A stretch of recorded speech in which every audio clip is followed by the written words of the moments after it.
decides. League source tells Cleveland.com. So Mary Kay Cabot, who is perhaps more plugged in than anybody on that team, is disputing that 6 to 8 game suspension news nugget that we were just discussing. Mm-hmm. This is a messy situation. That's probably a terrible choice of words, but this is a. But you're not wrong. This is a messy situation, and it doesn't look good on the NFL that a player of significance like Deshaun Watson, though he hasn't played in 2 years, is facing this with the number of women who have either sued Deshaun Watson in civil court or have pressed charges, even though he was. What exactly happened? Was he was found not guilty? He was found criminally not guilty. But of course, that 20 women settled in the civil court, and 4 women remain civilly at least. So he's dealing with 4 civil lawsuits at the moment. Right. I mean, this has been a stain on the shield, as we like to call it. Mm-hmm. There are lots of things that have been stains on the shield. Again, a terrible choice of words. I realize that as I said it. But I don't mean to laugh. No, but I know. I know. It didn't hit me until after it came out of my mouth, which is I should know better. But anyway, live radio. Yes, live radio. It's hard. Yes. I have a hard time imagining a situation where the NFL comes out looking great in this situation if it's less than a year. I think when you consider the totality of the situation, when you consider the number of women, this is not 1 or 2 women or 3 or 4 women. This is which would be bad enough, right? But this is 20 plus women. So I think the fact that that this has. Now I'm trying to choose my words more carefully. The fact that this has enveloped the NFL, this is the number one story involving the NFL, and it's not a good story. I think that I would have a hard time imagining, especially from someone who's watching this from the outside, who doesn't really have a lot of knowledge about the comings and goings of this situation. I think that ultimately it will be determined that Deshaun Watson will at least sit out a year. I feel like if that is the suspension, will it please everybody? No, but I think it would have the chance of pleasing the most people. And I just have a hard time imagining a situation where Deshaun Watson plays football this year. I just don't think you can do that. I just think that I feel like the path of least resistance in the court of public opinion is to suspend him for a year. And I'm with you, and it's difficult because this is, while there have been, unfortunately, circumstances of sexual misconduct or sexual harassment with players within the NFL, this, I would dare to say, is unprecedented, just a case of this magnitude and the volume and number of women that have come forward. We talked about this, Jared and I. Jared said even entertain a lifetime ban, lifetime suspension. I said 3 to 5 years. And it's difficult because it could sound pretty outrageous. And then you think about it and you think, well, what is a fair punishment? And I do think that there's enough precedent set that makes me think that there will be a suspension. How long, I'm not sure. There are a couple different interesting caveats in terms of precedents that have been set within the NFL. And I want to get into that coming up next. 615-737-1025 is our phone number. If you have a thought on Deshaun Watson, what do you think the punishment will be? And what do you think that it should be? We'll get to your thoughts as well as that. But I'm in a good mood, and I'm with Adam today. So let's go ahead and give away some tickets to start off the show. Be caller 3 right now to win a 4-pack of tickets to the Nashville Sounds game at First Horizon Park on Sunday against the Indianapolis Indians, the AAA affiliate of the Pittsburgh Pirates. If you're on the road between downtown Nashville, they're still in good shape to make the playoffs, and I-840, players make it clear they don't want to be somewhere anymore. There's a new way to hear all your favorite shows and sports programming on 102.5 The Game. I go back to that play and I shake my head. What I was worried about is that they were still just going to keep the goal. It's 106.3 FM. Think about all the good Titans teams. This is very much so a run-first offense. Now you have 2 choices to hear Nashville's best sports talk. Check out 106.3 now and add it as a favorite. Hi guys, it's Andrew with Hillside Medical Clinic. Is erectile dysfunction damaging your relationship? Are you sick of the pill and all the side effects? Well, welcome to the future. We have a major medical breakthrough. Hillside Medical Clinic uses the most advanced form of wave therapy. Backed by 60 clinical studies, our technology uses pressure waves to repair and open up blood vessels. We've helped countless men get rid of their ED. But what is the true end result? Their relationship, even their lives, improve drastically. If you're ready to regain your love life, call us right now, and not only will the assessment and ultrasound be free, we'll also give you a gift that produces immediate results in the bedroom. It almost never fails. This is worth $550, and it's free to callers right now. 615-576-5000. That's 615-576-5000. Put a stop to your erectile dysfunction and experience what I call the happiness ripple effect. Call Hillside Medical Clinic now, 615-576-5000. The clock is ticking on Genesis Diamond's amazing finance offer. You have until 5 p.m. Saturday to take advantage of the hottest offer of the summer. 5 years, zero interest financing on practically everything in our showcases. Get in now and splurge. Maybe treat yourself. How about a stunning $12,000 designer ring, complete with a GIA diamond for just $200 a month? It's the smartest, easiest, and best way to buy. Nothing down and no interest for 5 years. But hurry, this incredible offer ends Saturday and will not be extended. Only at Genesis Diamonds, Green Hills and Cool Springs. Unapproved credit. Hey, Willie Donick here. Are you feeling the sting of higher interest rates and higher costs? Those credit cards and other loans are costing more and more every month, and inflation is making everything else more expensive. Your home can save you right now. Your home value is up, and there's a ton of cash in it that you can access with Loan Pronto. Loan Pronto specializes in zero-cost cash-out home refis. You can get tens of thousands in as little as 2 weeks. Pay off those 23% rate credit cards and other loans. Consolidate everything into one super low payment. People who do this usually cut $800 or more from their monthly budget. If your home mortgage rate goes up a point or so, it's offset by your credit card rate going to zero. So call Loan Pronto now and unlock that equity and wipe out the bad debt. Do it now. You can even skip your next 2 house payments. Call 615-499-5780 or go to loanpronto.com. That's 615-499-5780.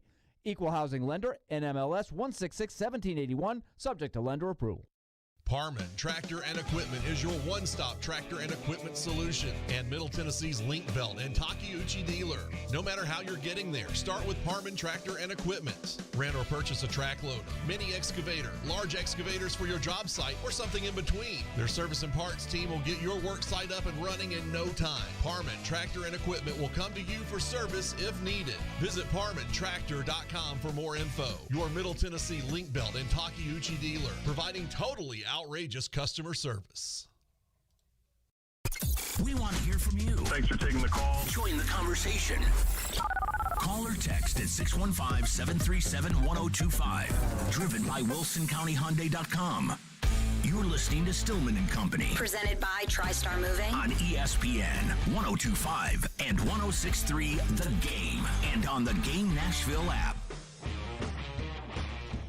Stillman and Company, Caroline Fenton, Adam Vingan hanging out with us, filling in for Jared Stillman. Today we're breaking down Deshaun Watson's hearing. Today is day 2. Now, day 1 wrapped up with not a lot of the juicy details released, but we did break down the fact that it was leaked that the NFL allegedly, supposedly, would not appeal the decision, if they're the recommendation, to suspend Deshaun Watson for 6 to 8 games. Now, if that's true or not, don't know. But there's another caveat to this situation as well that I think is very interesting, and it involves something that I don't think that Roger Goodell or the NFL likes to set very often, and that's precedent, especially when it comes to player conduct. But you look at past cases, you look at Ezekiel Elliott, for example, who was alleged of sexual assault, and he was suspended for 6 games. That's something that I think that myself and probably you, Adam, and probably a lot of our listeners have looked at that and said, okay, is the NFL going to take that same approach with Ezekiel Elliott and say, okay, it's 6 games times 24, because Deshaun Watson was alleged by 24 women. You could say that's outrageous, but you could say, well, that's the precedent that the NFL has set. But I think another precedent that the NFL has set, and that this comes into play in terms of these NFL hearings, something that I think that the NFL hopes doesn't come up, but I think most likely will come up, at least probably by the defense of Deshaun Watson, and that's the verbiage of the current CBA and the precedent that the NFL has set in the past, not with player conduct, but with owner conduct. Because there is very specific verbiage in the current CBA that says that owners will be held to a higher standard of conduct than players will be. And I've said several times, I'm not a lawyer. I don't intend to be. However, Mike Florio, of course, Pro Football Talk, NBC Sports, he is a lawyer. So this is Mike Florio about the verbiage in the current CBA and how that could be brought up to defend Deshaun Watson in his hearing. This is Mike Florio. The big issue, and I think the thing will determine how long this lasts and how involved it is and how upset the NFL may end up being about the process, is whether or not she allows the union to really develop the argument that any punishment of Watson must be in proportion to punishment imposed on the past on other people, specifically owners, specifically Daniel Snyder, Robert Kraft, Jerry Jones, the Commanders, Patriots, and Cowboys, respectively. If she allows that to be fully developed, evidence to show investigations and decision-making and ultimate suspensions or punishment or whatever was imposed, that opens a can of worms from an evidence standpoint. That slows everything down, and the NFL will not be happy about that. The NFL will argue, undoubtedly, this is only about Watson. This is about what he did or didn't do and what he should or shouldn't have happened to him. And the owners aren't part of the collective bargaining unit. They're a separate universe altogether. The problem is the NFL felt compelled to put in the personal conduct policy, gratuitous language, acknowledging that owners are held to a higher standard. Well, now the union, on behalf of Deshaun Watson, will be holding the league to that language.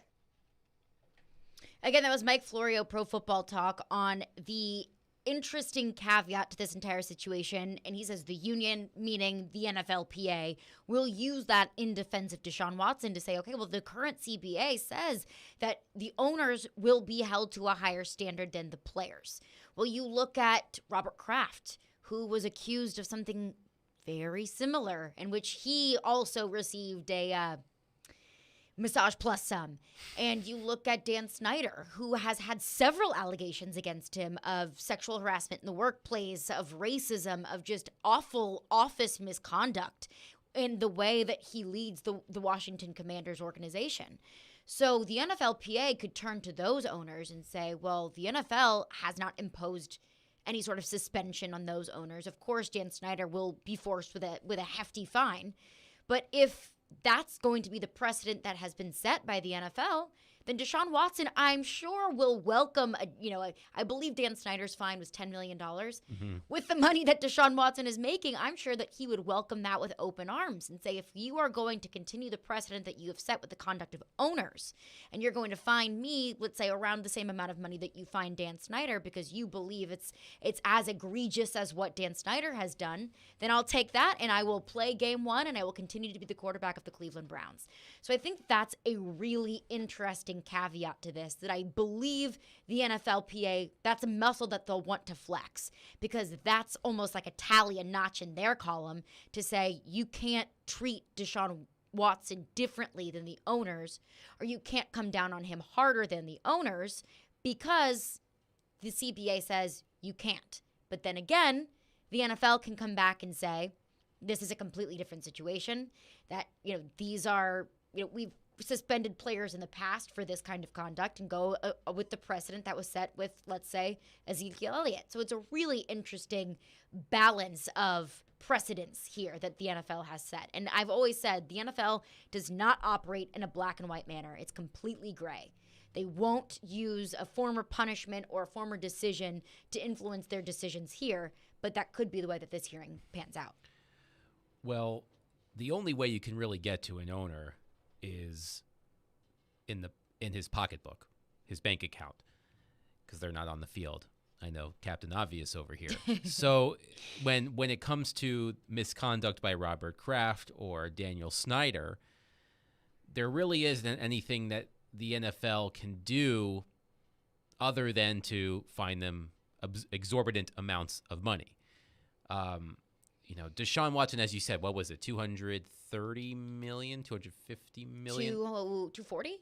somewhere 240 guaranteed. Yes. Yeah. So Deshaun Watson is not hurting for cash. And if the NFL decided, or Sue L. Robinson decided that the fair punishment, if they're looking at, the owners as precedent, or the language in the CBA rather, and they decide that we're going to fine Deshaun Watson $20 million. He's good for that. He's made money. He's made money before. He's making a lot of money now. Pocket change. Right. It really means nothing to Deshaun Watson. If you're looking to make an example out of Deshaun Watson, the one way that you can is by preventing him from taking the field. So, I don't think fining Deshaun Watson tens of millions of dollars is going to make a difference. It really isn't. I mean, the Browns have that money, obviously, because they're paying Deshaun Watson that money. But if he's still on the field, there really isn't any punishment, at least to me. So I understand what the NFLPA might intend to argue here, but it just doesn't make a whole lot of sense. The only way you can really truly punish Deshaun Watson is preventing him from being under center for the Cleveland Browns for an indefinite period of time. So it'll be really interesting to see how this goes, but a large fine really doesn't make any difference for someone who's made as much money and is going to make as much money as Deshaun Watson. And all of that to say, about the precedent being set, and could the suspension ultimately, maybe not even exist based off of the precedent that's been set, I do think that there will be at least half a season, if not more. I think, Adam, to your point earlier, a year feels like a year minimum feels like that's what the right thing is to do, that Deshaun Watson should not see the field in 2022. But for a few reasons, I think that there will at least be a 6 to 8 game plus suspension. And that's because I hear a lot of people saying, well, Deshaun Watson shouldn't be suspended because he's not guilty of anything. Well, he's not guilty of anything in the court of law, but this is the court of the NFL. And there is a completely different constitution for the NFL in terms of the way that they're looking at this, at least in this hearing. Of course, the criminal and the civil trials are completely different. But it's listed in the CBA, or it's listed in the NFL player conduct, whatever it's called. Essentially, just the code of morals is you cannot perform an act that is detrimental to a team or to the league. So that's exactly what they're trying to determine here, is was Deshaun Watson's actions detrimental to a team, teams, or the league? And I would argue that everything that has already come out, even if it's not enough evidence to be convicted in a court of law, that's enough evidence to prove that what Deshaun Watson has done has been incredibly detrimental to teams, and the NFL as a whole. Again, I'm not a lawyer. Mike Florio is, but this is Mike Florio on how Deshaun Watson's actions have affected the Houston Texans. The news that a lawsuit has been filed against the Houston Texans for their role in allegedly enabling Deshaun Watson's behavior, providing him with a non-disclosure agreement for use at these private massage sessions. Once they became aware that there may be an issue, somebody was making some noise on Instagram, the reaction wasn't to find out exactly what it is that may have happened and fix the situation and address the deeper problem that may have existed or did exist. It was, here's a way to cover it all up. Here's a way to keep it all quiet. Here's a way to get them to keep their mouths shut if they're not happy about what happens at one of these private massages. Also providing a room at the Houstonian, providing a massage table. The argument is the Houstons knew or should have known what was happening, and they failed to protect the individuals who became the prey in this effort by Deshaun Watson to find massage therapists who would give him massages, and then he would try to steer it towards something more than a massage. So there's an entire lawsuit against the Houston Texans, rightfully so. When you look at all of the details of this lawsuit, the Texans were involved in some pretty sketchy stuff with Deshaun Watson and getting him in contact with 66 different massage therapists, which why you need 66, I will have no idea. With the NDA, with the massage therapist and the room at the Houstonian, all of these things that are so sketchy that the Texans knew that there was some foul play going on, and instead of trying to stop it, they tried to cover it up. So the Texans are plenty guilty on their own. But now there's a lawsuit involving the Texans, and you could argue that it was Deshaun Watson's actions that were detrimental to the Houston Texans. Now the Texans are facing a lawsuit, and that could even open up an entirely new situation with Deshaun Watson, because Deshaun Watson will probably take the stand in this lawsuit. So that's opening up a completely different trial, which is just a mess. Yes, it is. And in the Houston Texans, as you just alluded to, according to some fabulous reporting from Jenny Rentas of the New York Times and others, but the Houston Texans were, according to the reporting, complicit in what Deshaun Watson is alleged to have done, and that does not reflect well on them. And I will be curious to see what the NFL decides to do there. As we just discussed, it could be a hefty fine. I wonder. I guess the other way that the NFL can hurt a team is by docking draft picks. Taking away, precious draft capital, and on the field, the Texans need all the help they can get. Yeah, so the Texans are very clearly wanting to rebuild. Yeah, so rebuilding out of necessity. Yes, taking draft picks away from a team in a rebuilding mode, it would certainly be detrimental to that particular process, though. In the grand scheme of things, what happens on the field pales in comparison to what's been happening off the field. But it's hard to articulate just the tentacles that this entire situation has, and they keep growing by the day. Yeah, between Deshaun Watson, the women that have come forward, that have sued him, the NFL, the Houston Texans, the Cleveland Browns. Look, the Cleveland Browns didn't do anything wrong unless you believe that they should not have traded for a player in this sort of legal standing right now. I mean, you could argue that on and off the field. Yes, you could. But they were not his employer when all of this happened. Right. So they are not complicit in that regard as the Houston Texans are. But there are a lot of people, a lot of teams, and the league that are being hurt by Deshaun Watson and everything that's happened. So, I think to your original point at the top of the show, I think what the NFL is hoping is that this is taken care of as quickly and as painlessly as possible, so that they can stop, having to deal with all of these headlines. Yeah, and we talk about the Texans and how Deshaun Watson's conduct has been and will be detrimental to the Houston Texans. But Adam, you bring up a good point, and that there is another team that is very, very heavily invested. You could argue more invested than any other team ever has been in a player ever, and that's the Cleveland Browns. So how exactly does this situation not just affect the Texans, but the Cleveland Browns as well? We'll get into that coming up next. Caroline Fenton, Adam Vingan in for Jared Stillman. 615-737-1025 is our phone number if you have a thought. This is Stillman & Company. We're live on ESPN 102.5 The Game.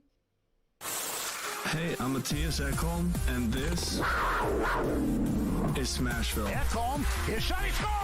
Matthias Ekholm gets the Predators' third of the night. You're listening to the flagship of the Nashville Predators radio network, ESPN 102.5 The Game. Harness LLC needs 5 foremen to join our team. Go to selectharness.com now if you're a foreman with 3 years experience in excavation. Invest in a company who's going to invest in you. Selectharness.com. Harness LLC. Build people, move dirt.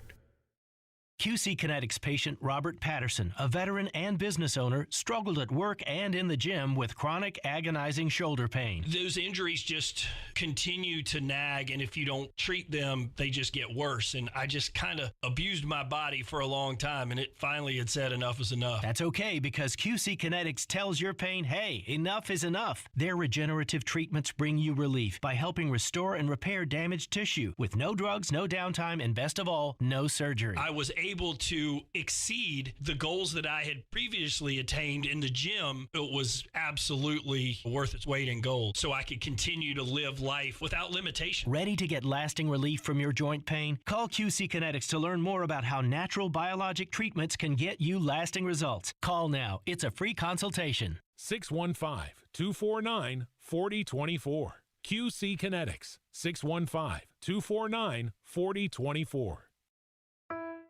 Hey, it's Mike from Newton Nissan South. I've got some good news and some bad news. The good news is we've been getting more and more new vehicles in stock every day. The bad news is they go out as quick as they come in, so be sure to reach out and let us know what you're looking for. And as soon as it comes in, we can call you. We can even order a new vehicle to your exact wants and needs. Don't worry, we have more good news. We have a great way for you to get some extra cash for all your summer adventures. We're buying any and all used cars. We're offering top dollar for your vehicle. Reach out. We can start with an online video appraisal. Even more good news. With Newton Fast Pass, you can buy a car without ever leaving the pool. Really? You can buy your car from anywhere. Wherever you are, you can buy online. And on top of that, we'll deliver the car to you. Build your car or buy your car online in Newton today. Visit newtonnissansouth.com to learn more. As in all human conflict, adults fight and children suffer. Today, 7.5 million children in Ukraine need to find water and shelter. They need safety in school. They need a place to sleep and comfort in the dark. Show them the world cares. Support UNICEF on the ground in Ukraine. We won't stop until every child is safe. UNICEFUSA.org/action. Your home for Hit City is 94.9 The Fan. Your Nashville Sounds continue their series at First Horizon Park against the Indianapolis Indians. Swing and a miss, strike three. Sounds win. Coverage begins at 6:50. On your home for Sounds baseball, 94.9 The Fan and The Fan app. Hey, this is Ryan Johansson. You're listening to Nashville's best sports talk, ESPN 102.5 The Game. ESPN 102.5 The Game. Caroline Fenton, Adam Vingan in for Jared Stillman. Today we're breaking down Deshaun Watson's second day of his hearing with the NFL and the NFLPA. And with all things considered, this thing has so many different caveats that it has, and so many different avenues that it could go down. But we'll continue to keep you all updated with what today's hearing has in store for Deshaun Watson and any information that comes out of that. But there is a huge element of this story that is out of the courtroom, or the proverbial NFL courtroom, and it has so many repercussions on the field. We discussed how this could affect the Houston Texans, how there is now a lawsuit against the Texans and their involvement with Deshaun Watson's sexual misconduct with the 66 massage therapists, and how their involvement has affected these victims. But also there's a completely different side of it, and that is the Cleveland Browns. And it's not just with Deshaun Watson, but it's with Baker Mayfield as well, because the future of the Cleveland Browns completely depends on this hearing, the recommendation, and how Roger Goodell will react to the recommendation, and if he will decide to go higher or go lower than the suspension recommended by Sue L. Robinson. But how it affects Baker Mayfield, because if I'm Baker, I feel so betrayed. I feel so frustrated that this is a team that drafted me number 1 overall. You drafted me to be the future of your franchise. And in my personal opinion, I think Baker has been completely mismanaged by the Cleveland Browns. And any of the shortcomings of Baker Mayfield, of course, he's going to be at least some sort liable, but I think that the Browns have given him the shortest end of every stick. A constant recycling of coaches and offensive coordinators and new systems. I mean, I think Baker was basically destined to fail. But Baker Mayfield was asked about his future with the Browns and asked about his future, where he will play under center. This is what Baker had to say yesterday. A lot of people that know you know, kind of what you're about and your personality. And they're curious, could Baker Mayfield ever play again for the Browns if that I think it's been pretty obvious the mutual decision on both sides is to move on.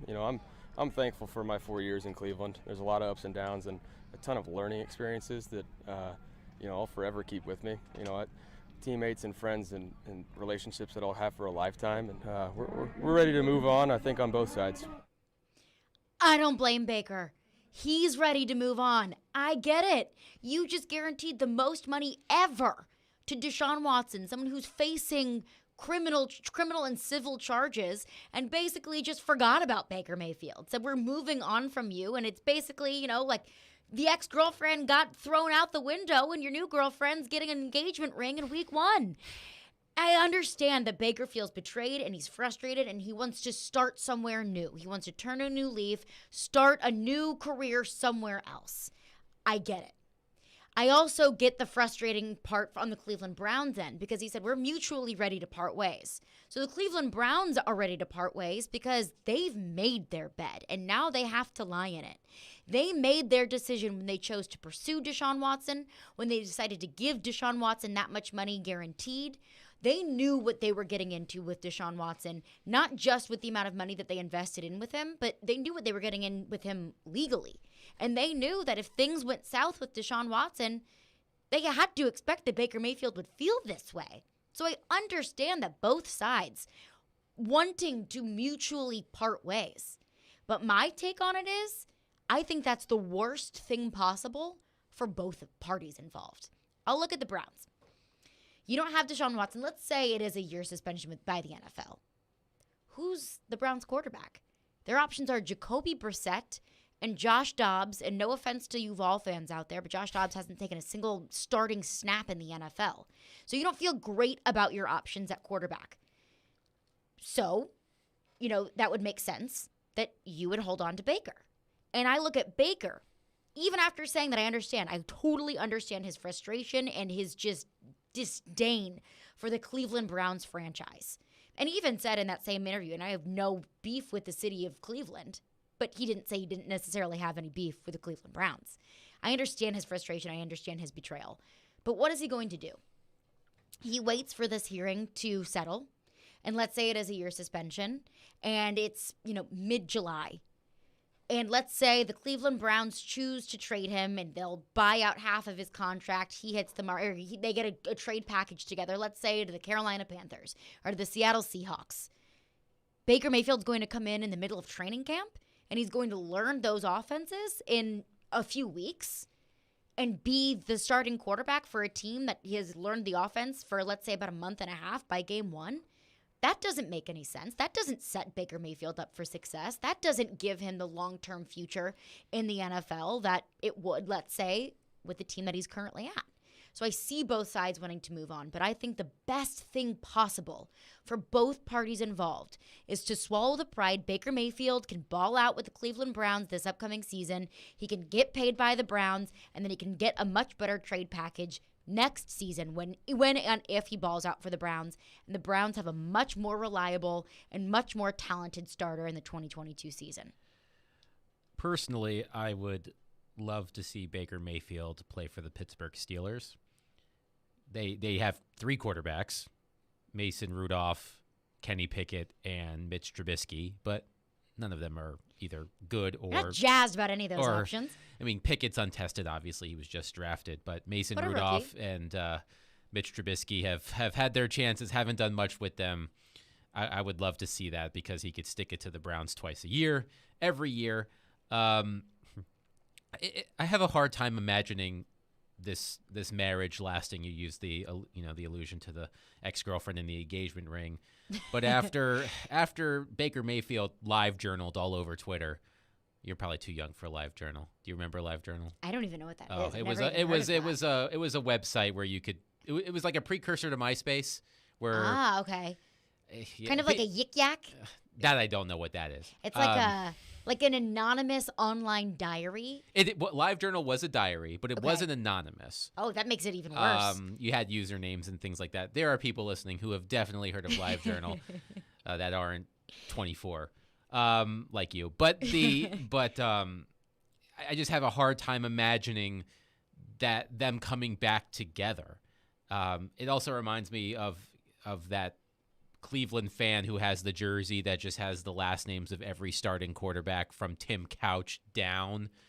I'm looking at probably got to be like a triple XL jersey. Well, I'm looking at a picture of this right now, and this has to be at least a few years old. It starts with Tim Couch, and the last Cleveland starter is, I think it's Jason Campbell, and it comes down to this person's knees. So it starts with Tim Couch on their upper back to to Jason Campbell at their knees, and the names are just amazing. But I think this picture is at least a couple of years old. But there'll be a thick layer of duct tape over a lot of other jerseys. Right. Like, I mean, this quarterback, not this quarterback. I mean, some of the names on this list are amazing. Ty Detmer, one McCown, I think Luke McCown. There are multiple McCowns.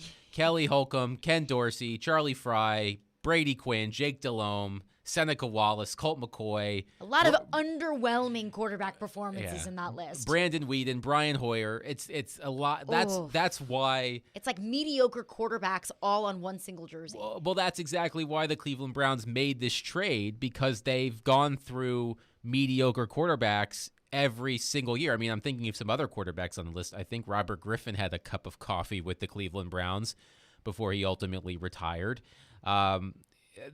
It's I think did Tyrod Taylor play for them? I don't remember. Probably. I mean, everybody has gone through the Cleveland. Odds are they probably have. Yeah. Every replacement level quarterback has played for the Cleveland Browns, this 2.0 at some point. But Baker Mayfield, he knows his value. He knows his worth. And I understand what you were saying, that let's just say the Carolina Panthers, who have Sam Darnold as their starting quarterback, and they have Matt Corral, who they drafted, but neither of which I don't think Panthers fans feel incredibly jazzed about. Right, and Baker Mayfield would be an upgrade over Sam Darnold. But and to your point, one of the things that's hurt Baker Mayfield is that he's had so many coaches and so many offensive coordinators in a short span of time. But Baker is talented enough naturally that I don't think it would be that much of a hindrance. But I can't think of a more awkward reconciliation than if Deshaun Watson were to be suspended for a year and the Browns come crawling back to Baker Mayfield, especially because I think they've made it clear he's not in their plans. They excused him from mandatory minicamp. I have to imagine that if this is still, I think this will have a resolution far before training camp, but I can't imagine that Baker Mayfield will show up to training camp unless he's obligated. But I would have a very, very, very hard time imagining Baker Mayfield playing for the Cleveland Browns again. I just think with everything that's happened in such a public way, I think for Baker Mayfield, Baker Mayfield has a healthy ego. I think that's one way of. Does. I think that's an understated way. Nice way of saying. Yes, that, has an understated way of saying that Baker Mayfield is quite full of himself. And look, the guy had a fabulous college career. Was the number one pick in the draft. He deserves to have an ego. I can't imagine someone with such a healthy ego swallowing his pride in this situation. I see this more as a you guys screwed me, so F off kind of situation here. And that's the difficult thing, because it's really not up to him. I mean, he can pout and stomp his foot and hold out as much as possible, but when it comes down to it, he's under contract. So it really comes down to the Cleveland Browns. But I do wonder what a former player would think about this situation. So Chris Sanders will join us coming up next. We'll get his thoughts on the entire Deshaun Watson situation, as well as some Titan storylines as well. So we'll talk to Chris on the other side. Caroline Fenton, Adam Vingen in for Jared Stillman. This is Stillman & Company. We're live on 102.5 The Game. Every Wednesday at 5, join us for Jared versus Joe as they debate all of the big topics in sports, presented by Parman Tractor and Equipment and Mayweather Boxing and Fitness on ESPN 102.5 The Game and the Game Nashville app. From the Fox 17 News Code Red Weather Center, I'm Fox 17 News Code Red meteorologist Dan Guthrie. Mostly sunny and hazy this afternoon with an air quality alert out for ground level ozone. High temperature 94, heat index upper 90s. This weather report brought to you by Hiller Plumbing, Heating, Cooling, and Electrical. Call the Happy Face Truck today.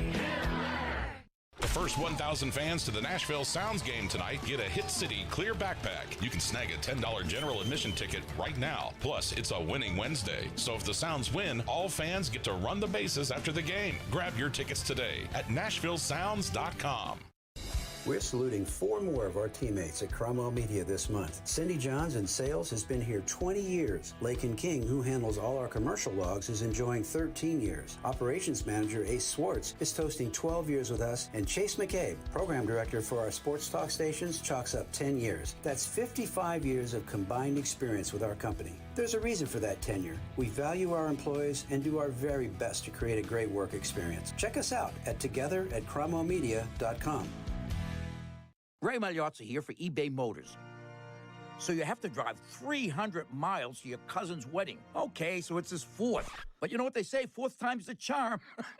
Well, here's the problem. Your tires are as bald as I am. But lucky for you, eBay Motors has tires for just about every make and model. Plus wheels, lug nuts, jack stands, and more. 122 million parts. Do they have tissues? Oh, good, because I'm definitely a crier. Get the right parts at the right prices. eBay Motors. Let's ride.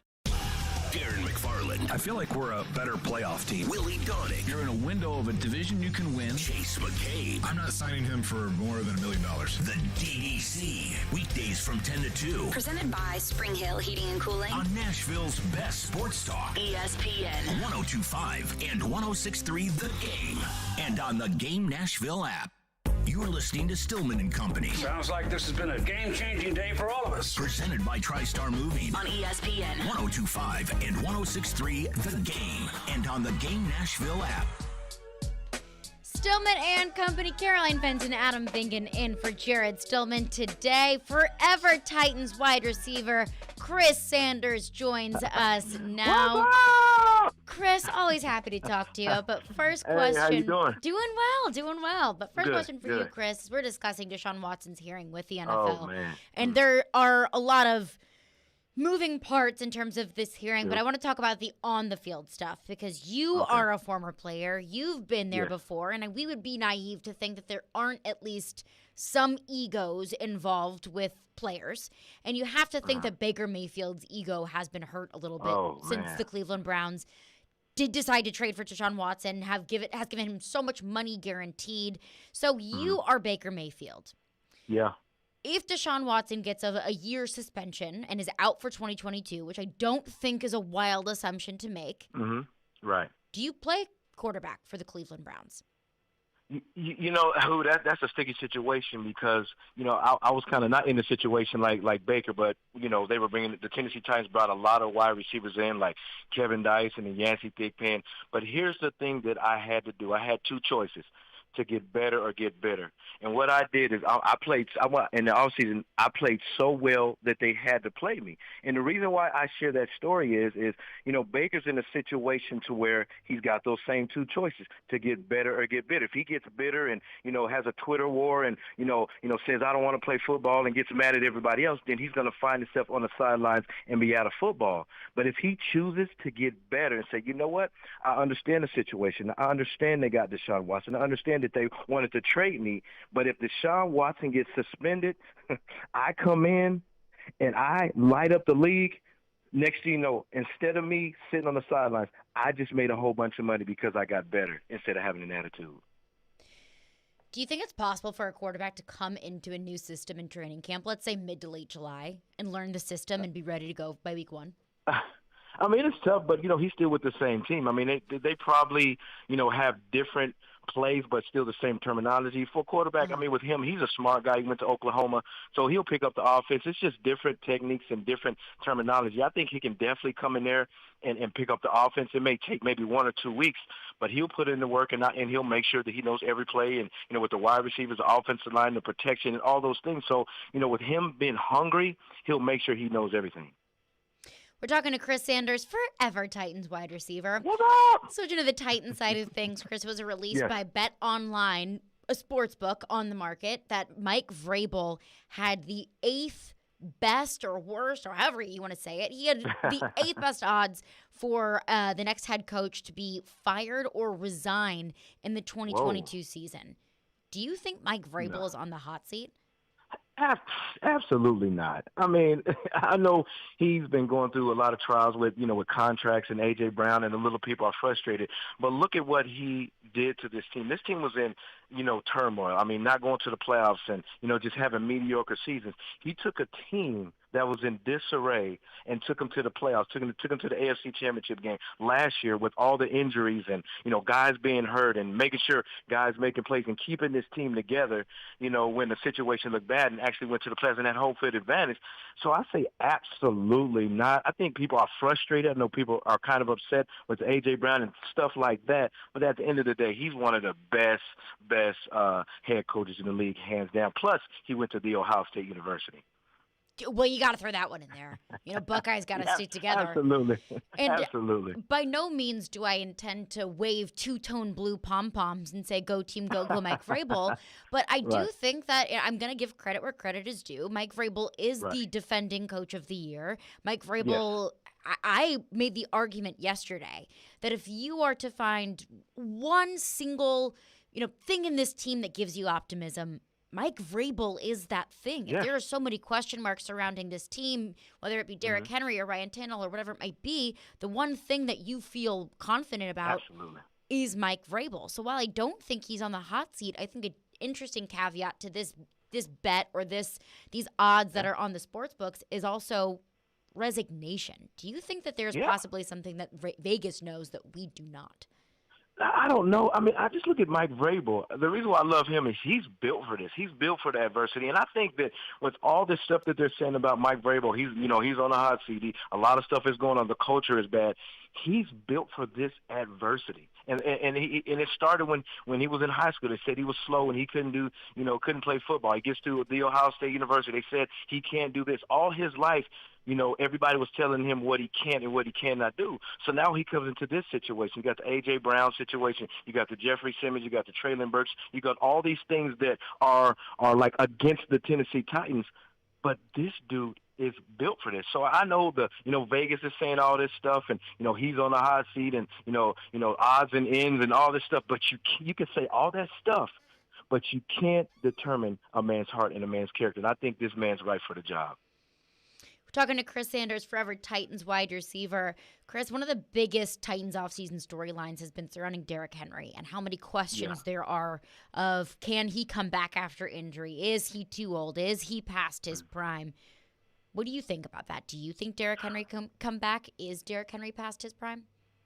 No, I don't think he is, but I think it's going to depend on what Todd Downing and how he uses him. And now if he goes out there and, gives him like 40 to 50, 35 to 40 carries a game, then all of a sudden you're going to wear him down. I think Derrick's hungry. I think he's ready. I know it's the difference between playing football and doing a video and doing workouts is totally different. But I think that, Derrick Henry is using this as motivation to show everybody that, understand I was hurt. I know in a playoff game that I didn't play well, but I'm motivated to come back stronger, bigger, faster, and even mad. So, he may not be the back that ran for 2,000 yards, but I still think he can run. He can still have about between 1,500 and 1,600 yards and still be one of the best backs in his league. How do you think the Titans are planning on using Derrick Henry this year? Because I could look at it two different ways, where they might say, hey, Derrick's coming back from injury. Derrick's 28 years old. We need to start, looking toward some other offensive weapons. Or are they looking at it like, this is Derrick Henry and we're going to let the big dog eat until he can't eat anymore? What are your thoughts on that? Yeah, that's a great question. But see, the thing about it is when you start going into camp and OTAs, you start to find out what the identity of your team is. The identity of your team changes every year. Last year, the offense ran through Derrick Henry. I mean, you went a lot of 11 personnel or 12 personnel, one back, two tight ends, and two wide receivers, and the ball was ran with Derrick Henry. But now, looking at the whole offense, you got some weapons, especially at tight end. You got Hooper and you got Chig that can make some plays. You go a 13 personnel, one back, three tight ends, and split those guys out. And now you went from a run-first offense to a pass-first offense and not have to run through Derrick. So if you do that and Todd Downing figure out how to use Derrick Henry to take the load off of him, but also let some other guys make plays, I'm telling you, the identity of this team could look different to what it looked last year. Now, Chris, I know this show has appointed you the president of the Boo-Hoo Tannehill crew. But you said, this offense just went from a run-first offense to a pass-first offense. Right. Do you think this offense will be a pass-first offense? And if it is, can this team be successful that way? 1,000%. And the reason why I say that is because you have two tight ends. You have Chig from Maryland, who in OTAs and mandatory camp has been just killing it, and he has, Tannehill has Chig for his security blanket. You got Hooper that's been playing well. So when you have two guys, that takes a lot of pressure off of Derrick Henry and lets Tannehill just throw the safe passes.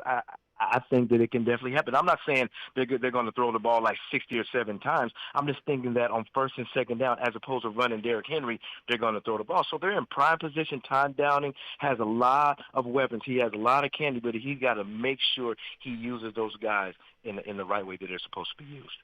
Talking to Chris Sanders, forever Titans wide receiver, and I personally, I just disagree, Chris. But I will operate in your Boohoo Tannehill crew world, where this is a pass-first offense. You mentioned Todd Downing, and I do think that the big question mark here in terms of the passing game is Tim Kelly being brought in as the passing game coordinator for the Titans. What role do you think he's going to play, and do you think that he can be the person that kind of unlocks what Tannehill was missing in 2021? I mean, sometimes you just need to bring somebody in with a different set of eyes. I mean, I know Todd Downing is a pretty good offensive coordinator, but sometimes you want to, have somebody with a different set of eyes that sees different things, that look at matchups and, putting Tannehill in the right formation and things like that. So I think he can come in here and look at some things that he can improve. But, I don't even think it's all of that. I just think that what Carter has to do is build a lot of confidence in Tannehill. I was talking to TD a while ago, and TD said this. He said it's not that Tannehill can't play. It's just Tannehill needs to get that dog back inside him. So I don't think it's the X and O's. I don't think it's all those things. I just think that Todd Downing and Carter has to figure out a way to build this guy with a lot of confidence, because if you're looking at 2020, in 2019, the reason why they were successful when he had 33 TDs and 7 interceptions is because he played with an edge and he played with a confidence. So if Todd Downing and Carter can make sure they fuel this guy with his confidence, now you're looking at a guy that can go from being one of the worst quarterbacks in the league to one of the best quarterbacks in the league, and it all goes back to what? Confidence. Chris Sanders, we appreciate you. What? Thank you. I appreciate you. We'll chat with you next week. Love you guys. All right, love you too. Thanks, Chris. And Chris Sanders, forever Titans wide receiver.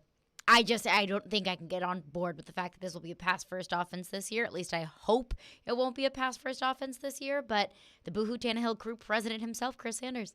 But coming up next, we are officially 2 weeks away from a very important date for a very important player in this city. Who is that, and what can we expect within the next couple of weeks? We'll get into that coming up next. 615-737-1025 is our phone number if you have a thought. Caroline Fenton, Adam Vingan, in for Jared Stillman. This is Stillman & Company, and we are live on 1025 The Game. You love the game. Duchesne scores! Titans touchdown! We live the game. Because if he did come back, how long would he play? Really good after the catch. He can get open. We are Terang, it's a high fly ball. the leading receiver. Awesome game 7. Checkered flag in the air. The Game. Nashville's best sports talk. ESPN 1025 and 1063 The Game and the Game Nashville app. ElectronicExpress.com. We make it happen. Smokeville Smoke Shop has been serving Hendersonville and Metro Nashville since 2015 and is committed to providing high quality, hands-on, and personable customer service. Stop in the Smokeville Smoke Shops in Hendersonville, Gallatin, Hermitage, and Goodlettsville to try any of their wide selection of locally sourced products and selection of top nationwide brands including vapes, hookah, hand-blown glass, detox systems, e-juices, kratom products, leaf wraps, a dab bar at the Hendersonville location, and much more. Visit Smokeville Smoke Shops today. Hello, Nashville. Looking to save money on your wireless bill? You can when you choose Consumer Cellular. Sign up today and you'll get the exact same coverage as the leading carriers for half the cost. This gives you direct access to the widest, most established cellular networks available. Consumer Cellular offers flexible monthly plans with no contract and simple, affordable service that's perfect for your lifestyle and budget. Featuring a wide variety of top-of-the-line phones from Samsung, Motorola, and Apple, you'll find a phone that's perfect for you. Everything is backed by a 100% risk-free guarantee, plus 100% U.S.-based award-winning customer support. Switch your talk, text, and data plan before July 31st and get $100 on every new line of service. Right-size your plan and downsize your bill with Consumer Cellular. Visit consumercellular.com/Nashville100 and enter code Nashville100 to start saving today.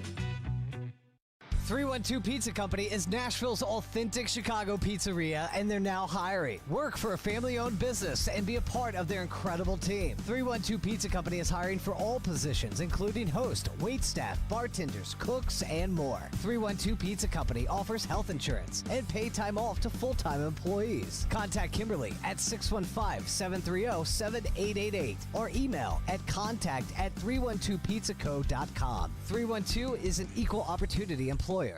Signs First is the official sign company for 1025 The Game. Go to sfnash.com. You know it's going to happen, and when your car needs service or repair, remember Mitchell's Mr. Transmission on Gallatin Road, just north of Briley Parkway. Now here's Jim Mitchell. Our fleet vehicle program is a great benefit to all the fleet companies in Nashville. We are able to get their vehicle back on the road a lot quicker than the downtime of most dealers and most general repair shops, simply because we have the transmissions available. We're able to put priority on their vehicles to get them back on the road quickly. You know it's going to happen, and when your car needs service or repair, remember Mitchell's Mr. Transmission on Gallatin Road, just north of Briley Parkway. From the Hillside Medical Game Studios, WPRT-FM Pegram, WPUC HD2 Laverne. NASCAR is back. Kyle Larson returns to Nashville Superspeedway a winner. Nashville's exclusive home for NASCAR. ESPN 1025 and 1063. Terang, it's a high fly ball. The leading receiver. Awesome game 7. Checkered flag in the air. The Game. A Cromwell Media Station. Where you have a voice. We're one play away from an injury. He knows this. He's a study of the game. And we have strong opinions. He's been awful. I don't think they were trying, and that's why I feel the way I feel. This is Stillman and Company with Jared Stillman and Caroline Fenton. Presented by TriStar Moving on Nashville's best sports talk. ESPN 1025 and 1063 The Game. And on the Game Nashville app. Stillman and Company is delivered by TriStar Moving. TriStar Movers with 5-star service. We're live from the Hillside Medical Game Studios, and you can watch us streaming live on Twitch, Twitter, YouTube, and Facebook Live every day. Our video streaming is brought to you by the law offices of Amanda Gentry. And if you're watching us on YouTube, you can hit that subscribe button, and you'll get notified as soon as our shows drop, so you don't miss a second of your game content. But it is June 29th, which officially marks 2 weeks until July 13th, which July 13th is officially Philip Forsberg Day, and that is the day that pen absolutely has to be to paper for Philip Forsberg's contract. Now, the past couple of days has just been a whirlwind of numbers and rumors and reports. First, we heard the report from Frank Saravalli that Forsberg and company were asking for the low 8s. So this is what Frank Saravalli had to say earlier this week about Forsberg's contract negotiations. Philip Forsberg's an interesting one to me. Like, I'm not like, I don't know what he's asking for, Frank. I've looked at all his numbers, but if you're the Nashville Predators, man, I don't see how you wouldn't sign him. You don't, like, he's your best forward. To me, it's not close. Like, I don't know. Like, is he a $9 million player? Yeah, probably. Like, you have Roman Josi there. They didn't ask for 9, I can tell you that.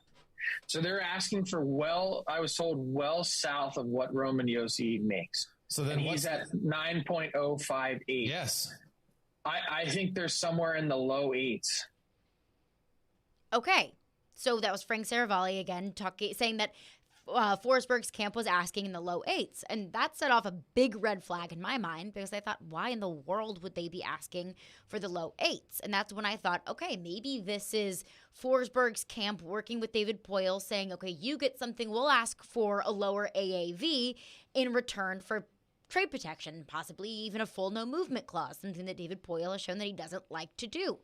And then yesterday, Jared reported that is not the case, that trade protection isn't necessarily an issue, whether that means it's on the table or off the table or it's already negotiated, but it's more so not the low 8s, but high 8s, low 9s, higher than low 8s.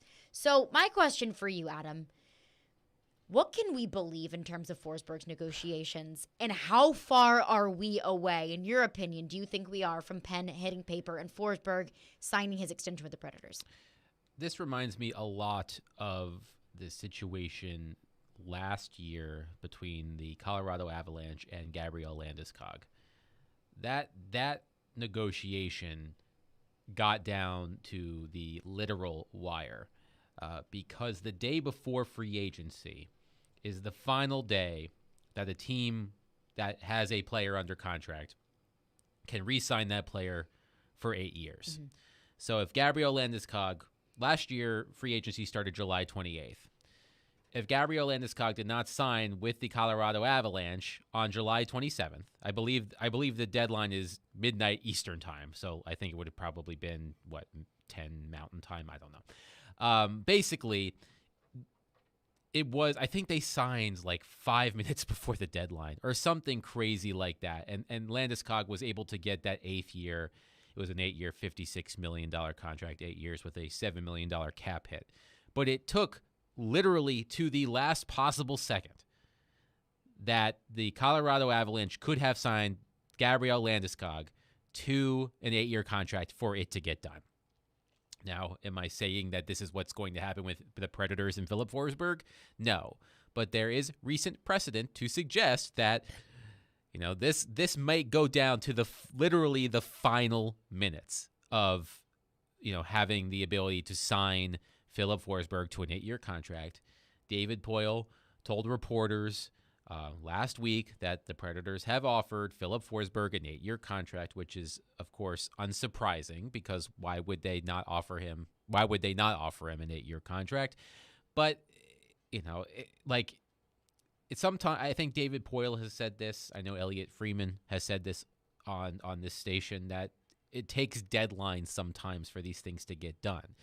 Now, in a perfect world, the Predators won't take until 11:57 p.m. on July 12th to re-sign Philip Forsberg, like the Avalanche did with Landeskog last year.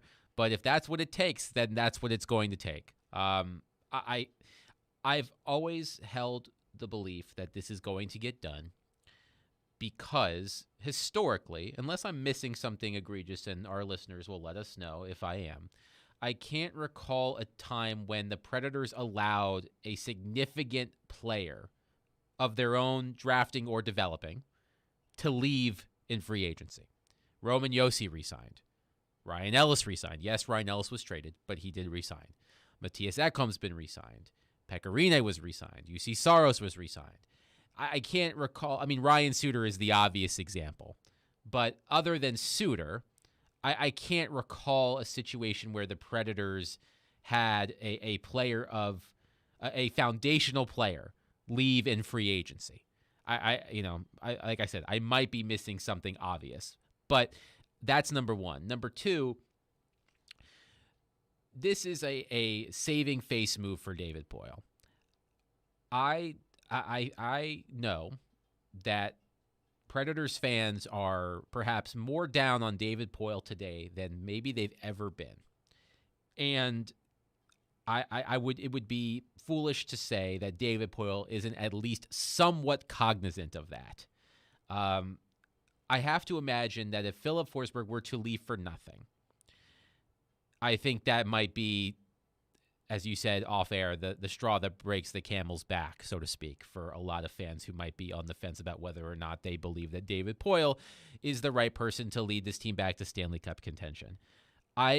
With the Ryan Suter situation 10 years ago, what's the old saying? Fool me once, shame on you. Fool me twice, shame on me. Can't fool me again. So if you can let, I was not here in 2012, but I know that David Poile was openly upset that Ryan Suter left for Minnesota, but you could chalk that up to a one-time thing.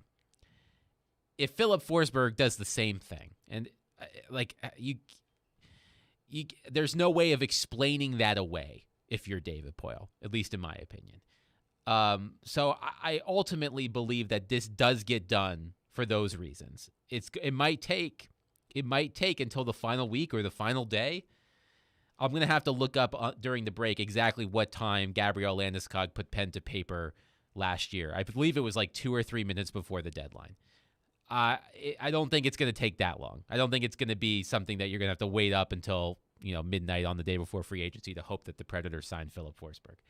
But I do think it's going to take the bulk of the next 2 weeks to get done. So I think my next biggest question, and I want to get our listeners' thoughts as well, 615-737-1025. And what I want to get into coming up next is, Adam, you feel confident that it's going to get done. I feel confident that it's going to get done. Jared said yesterday that he is 101% confident that it is going to get done, and although that does not make sense, I understand his sentiment. So if we're also confident that this deal is going to get done, then what's the holdup? I want to get into that coming up next. Again, 615-737-1025 is our phone number. We'll get your Predators' thoughts. What do you think is holding up Philip Forsberg's contract negotiations? We'll get into that coming up next. Stillman & Company, this is ESPN 1025 The Game.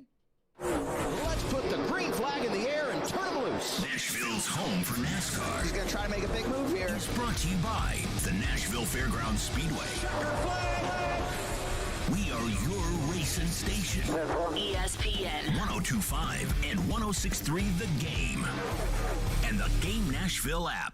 Take Audible along this summer and listen to best-selling audiobooks, exclusive originals, and podcasts. Start with a free 30-day trial at audible.com.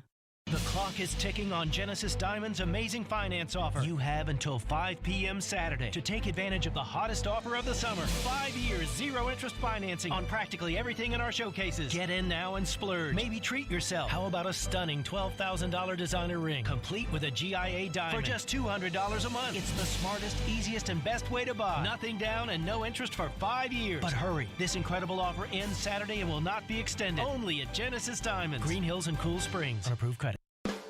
Big Park, bigger fun, bigger smiles. Beach Bend Park with classic amusement rides and the famous Kentucky Rumble roller coaster, daily shows, games, mini golf, and more. Soak up some sun and take the plunge in Splash Lagoon Water Park with wave pool, lazy river, and exhilarating water slides. Big Park, bigger fun at Beach Bend, where the parking, tubes, and sunscreen are always free. For cabana reservations, season passes, and savings on tickets, visit beachbend.com.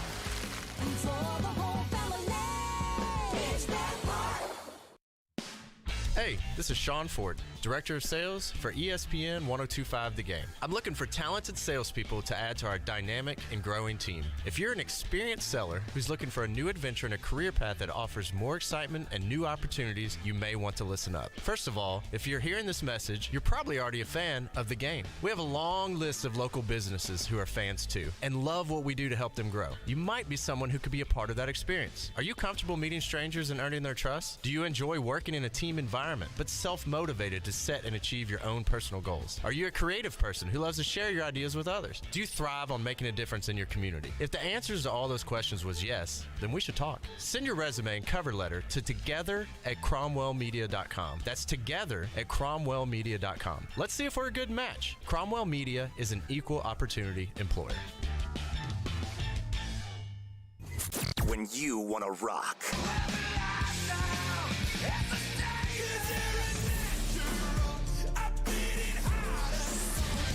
Go, don't wait.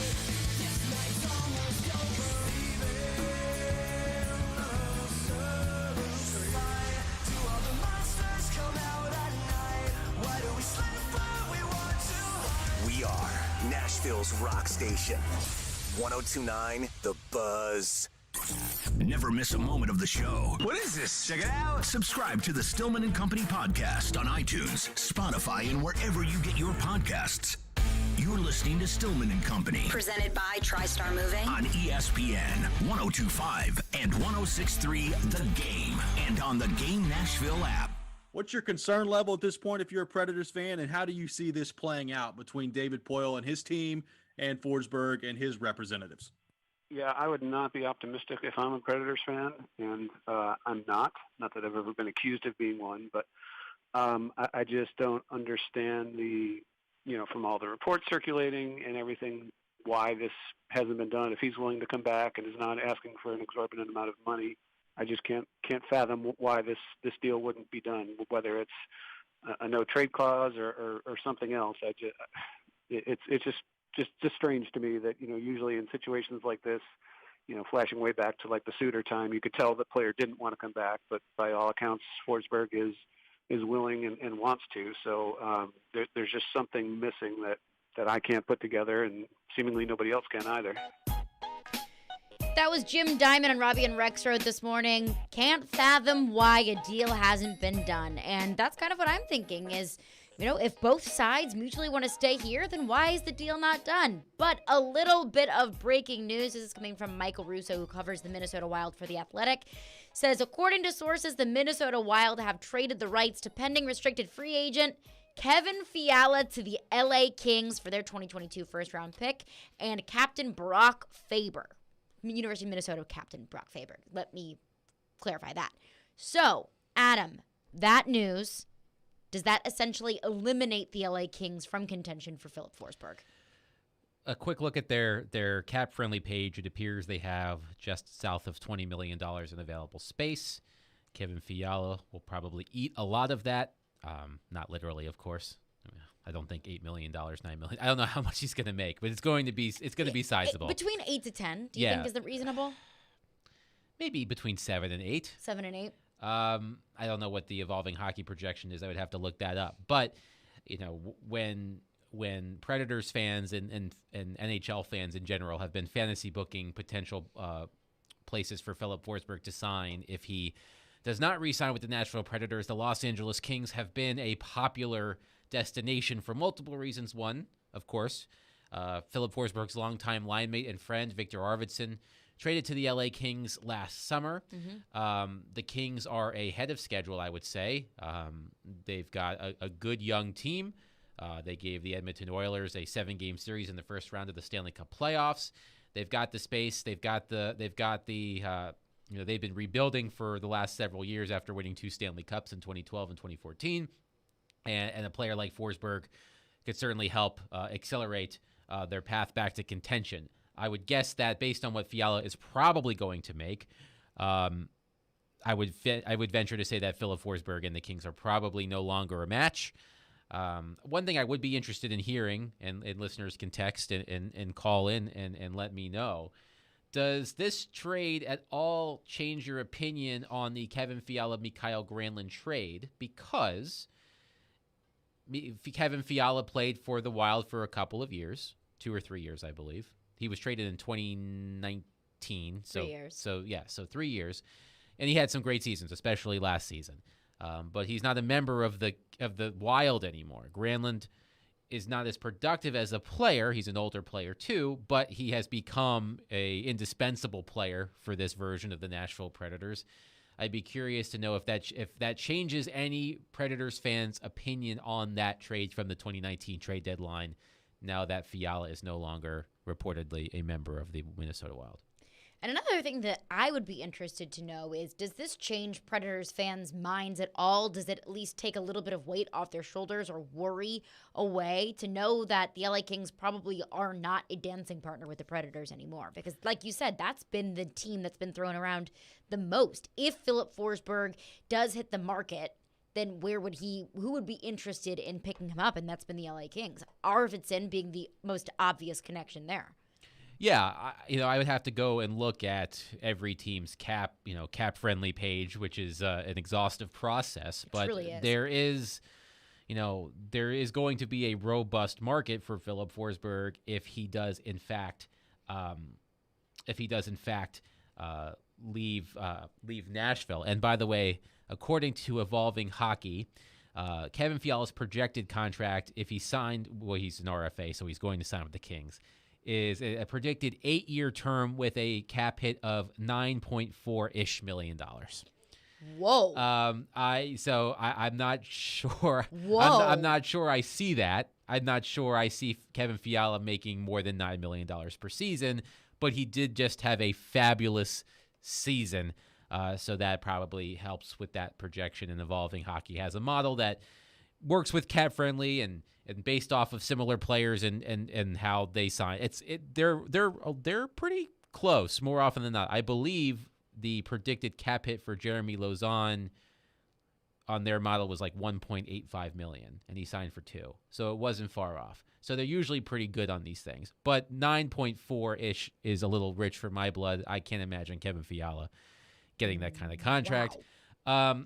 But yeah, I mean, I look at a team like, another team that is, trying to accelerate their path back to contention that has a lot of cap space, the New Jersey Devils. They are a team that was rumored to be interested in Kevin Fiala. Could they be interested in Philip Forsberg playing with Nico Hischier or Jack Hughes? the Pittsburgh Penguins, could lose Evgeny Malkin. Now Malkin is a center and Forsberg is a winger, but if they're losing the firepower in Malkin, perhaps they use that cap space to sign Philip Forsberg. So there are teams that are going to be interested, obviously. But this move, as reported by multiple reputable reporters, would suggest that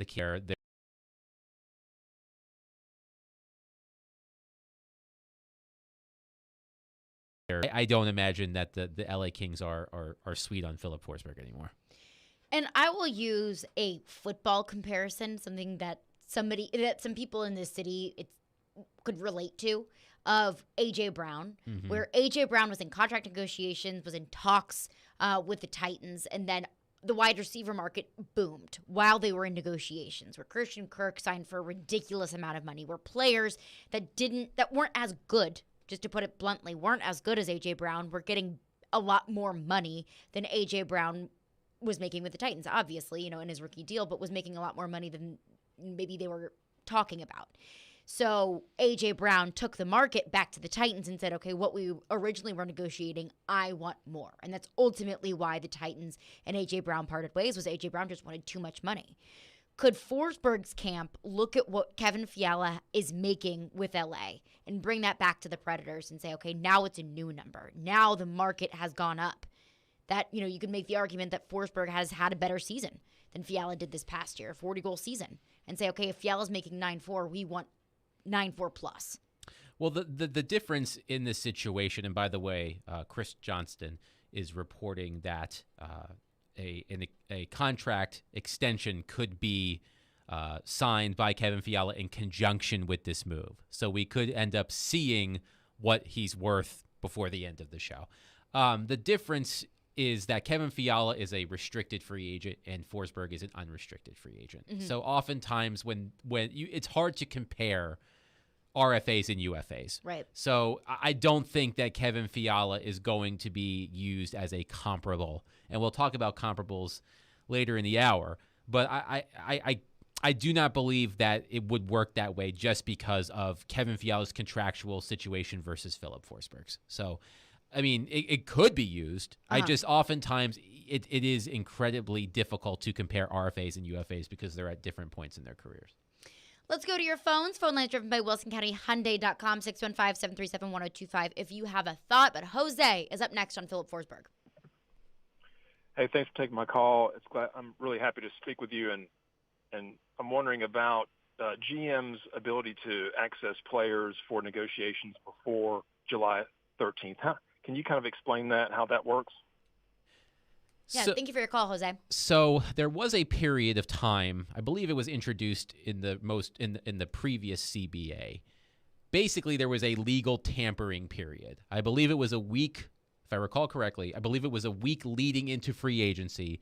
Teams could reach out to players who were unrestricted free agents, have them for visits. They technically could not talk the parameters of a contract, but we all know that happened. But, for example, Matt Duchene. Mm-hmm. Matt Duchene visited Nashville. He met with David Poile. He met with Peter Laviolette. They can have basically like recruiting visits, mm-hmm. to use the college football terms. That no longer exists. If I'm not mistaken, that legal tampering period has been eliminated. So again, technically, teams cannot reach out to agents to speak about numbers and contracts until free agency officially opens on July 13th. Now, we all know that those conversations are happening all the time. Right. No one's going to tattle on anybody. But the point now where if the Predators were interested in a free agent, they couldn't come to visit Nashville anymore like they would have a couple of years ago. If Matt Duchene was a free agent this year, he could if he wanted to come to Nashville on his own accord and look for houses and all of that, that's up to him. The Predators could not facilitate a meeting. They could not invite him to come. He could come on his own accord. So the rule is that players now cannot be in contact with other teams that are not their own, until free agency officially opens. But like I said, we all know it's actually happening. Theater Tim texts into the text line and says, Fiala is a soft one-way player, turnover machine. Granlund is basically our first-line centerman. Granny is basically our first-line centerman, plays all special teams. Good luck to LA paying Fiala $8+ million. I have a feeling that there's a really bitter taste in the mouths of a lot of Predators fans about Kevin Fiala. Yeah, I mean, Kevin Fiala had an interesting start to his professional career. You know, he had a really hard time going down to the minor leagues. A lot of players grin and bear it. I don't think he was able to do that. And Dean Evison, who was his coach in Minnesota and was his coach for the Milwaukee Admirals, had to take a pretty hardline approach with Kevin Fiala in terms of getting him, on board with the things that he needed to do to get better. Mm-hmm. And I just felt that, I think there were aspects of Kevin Fiala's game that drove the Predators nuts. And I know that you look at what he had done in Minnesota, where he was, their leading scorer, I think 2 times. And I think he had 80-something points this year. I don't have the number in front of me. And you think to yourself, why couldn't he do that with the Predators? Sometimes it takes that kick in the tush to get a player on the right track. I'm not sure Kevin Fiala would have become the player he has if he had stayed in Nashville. I just think that sometimes players need to make that transition to another team and learn the hard way. And good for Kevin Fiala. He's turned into a really, really good player. I'm uncertain that he would have turned into that player here, not because of the Predators' spotty record of developing forwards. I mean, that's part of it. But I just think that Kevin, I remember talking to players on the team about it, and they just felt that he needed to mature, and it wasn't going to happen here, and it happened in Minnesota, and LA is going to benefit. He had 85 points. There you go. And Elliot Friedman is reporting approximately $7.9 million. Okay, so I said between 7 and 8. You said between 7 and 8. I just got under the wire there. What did you see on Over the Cap? 9.4? 9.4-ish. And yes. what did you say, Ian? 7? It's about 7.9. 8. It's going to be just under 8, it looks like. Okay. Adam, look at you. Right on the money. There you go. 615-737-1025 is our phone number if you have a thought on that. Again, the news is that Kevin Fiala has been traded to the LA Kings. What does that mean for Philip Forsberg? And what does that mean for Philip Forsberg contract negotiations? And more importantly, what's holding up Philip Forsberg's contract negotiations? Because the Predators have 2 weeks left to put pen to paper. We'll get into that coming up next. Caroline Fenton, Adam Vingan in for Jared Stillman today. Stillman & Company, 102.5 The Game. If you're on the road between downtown Nashville, they're still in good shape to make the playoffs, and I-840. Players make it clear they don't want to be somewhere anymore. There's a new way to hear all your favorite shows and sports programming on 102.5 The Game. I go back to that play and I shake my head. What I was worried about is that they were still just going to keep the goal. It's 106.3 FM. Think about all the good Titans teams. This is very much so a run-first offense. Now you have 2 choices to hear Nashville's best sports talk. Check out 106.3 now and add it as a favorite. Motley Crue, Def Leppard, the Stadium Tour, a once-in-a-lifetime event with Poison and Joan Jett of the Blackhearts. This Thursday night, Nissan Stadium. Tickets on sale now at LiveNation.com or at the Nissan Stadium box office. Motley Crue, Def Leppard, the Stadium Tour. Hey, it's Mike from Newton Chevrolet Buick GMC. I've got some good news and some bad news. The good news is we've been getting more and more new vehicles in stock every day. The bad news is they go out as quick as they come in. So be sure to reach out and let us know what you're looking for. And as soon as it comes in, we can call you. We can even order a new vehicle to your exact wants and needs. Don't worry, we have more good news. We have a great way for you to get some extra cash for all your summer adventures. We're buying any and all used cars. We're offering top dollar for your vehicle. Reach out. We can start with an online video appraisal. Even more good news. With Newton Fast Pass, you can buy a car without ever leaving the pool. Really? You can buy your car from anywhere. Wherever you are, you can buy online. And on top of that, we'll deliver the car to you. Build your car or buy your car online in Newton today. Visit NewtonChevroletBuickGMC.com to learn more. If you snore, it may be a sign of a more serious, possibly life-threatening condition. Most people think of snoring as a nuisance, but it's a much more serious medical condition than you think. Snoring has been associated with chest pain, sleep apnea, high blood pressure, chronic pain, obesity, headaches, and sore throat. Take a listen to what some of our patients are saying about the revolutionary Vivo system. Right after I started using it, I noticed the results really, especially with the snoring. My sleep apnea episodes are a fraction of what they were before. This product's phenomenal. It changed my life. I am 100% happy that I did this, and I'm thankful every day that I have it. If you're curious about our sleep devices, call now for a sleep consultation. Don't let your spouse have to sleep in the guest room, and don't risk the severe health complications of snoring and sleep apnea. Dr. Kelly Rice is certified to provide the Vivo system to open the airway for a better night's sleep. Call 615-373-4488 or go to BrentwoodSleepApnea.com to see which therapy can work best for you. Individual results may vary. Always seek the advice of your health provider with any questions regarding a medical condition. The Authentically American 4th of July collection is live and ready to ship. Go to AuthenticallyAmerican.us right now to order yours. Plus, 20% of all purchases from the 4th of July collection will be donated to Homes for Our Troops, a nonprofit organization whose mission is to build and donate specially adapted custom homes nationwide for severely injured post 9/11 veterans to enable them and to rebuild their lives. Have a happy and safe 4th of July from Authentically American. Made for you, made in America. Authentically American.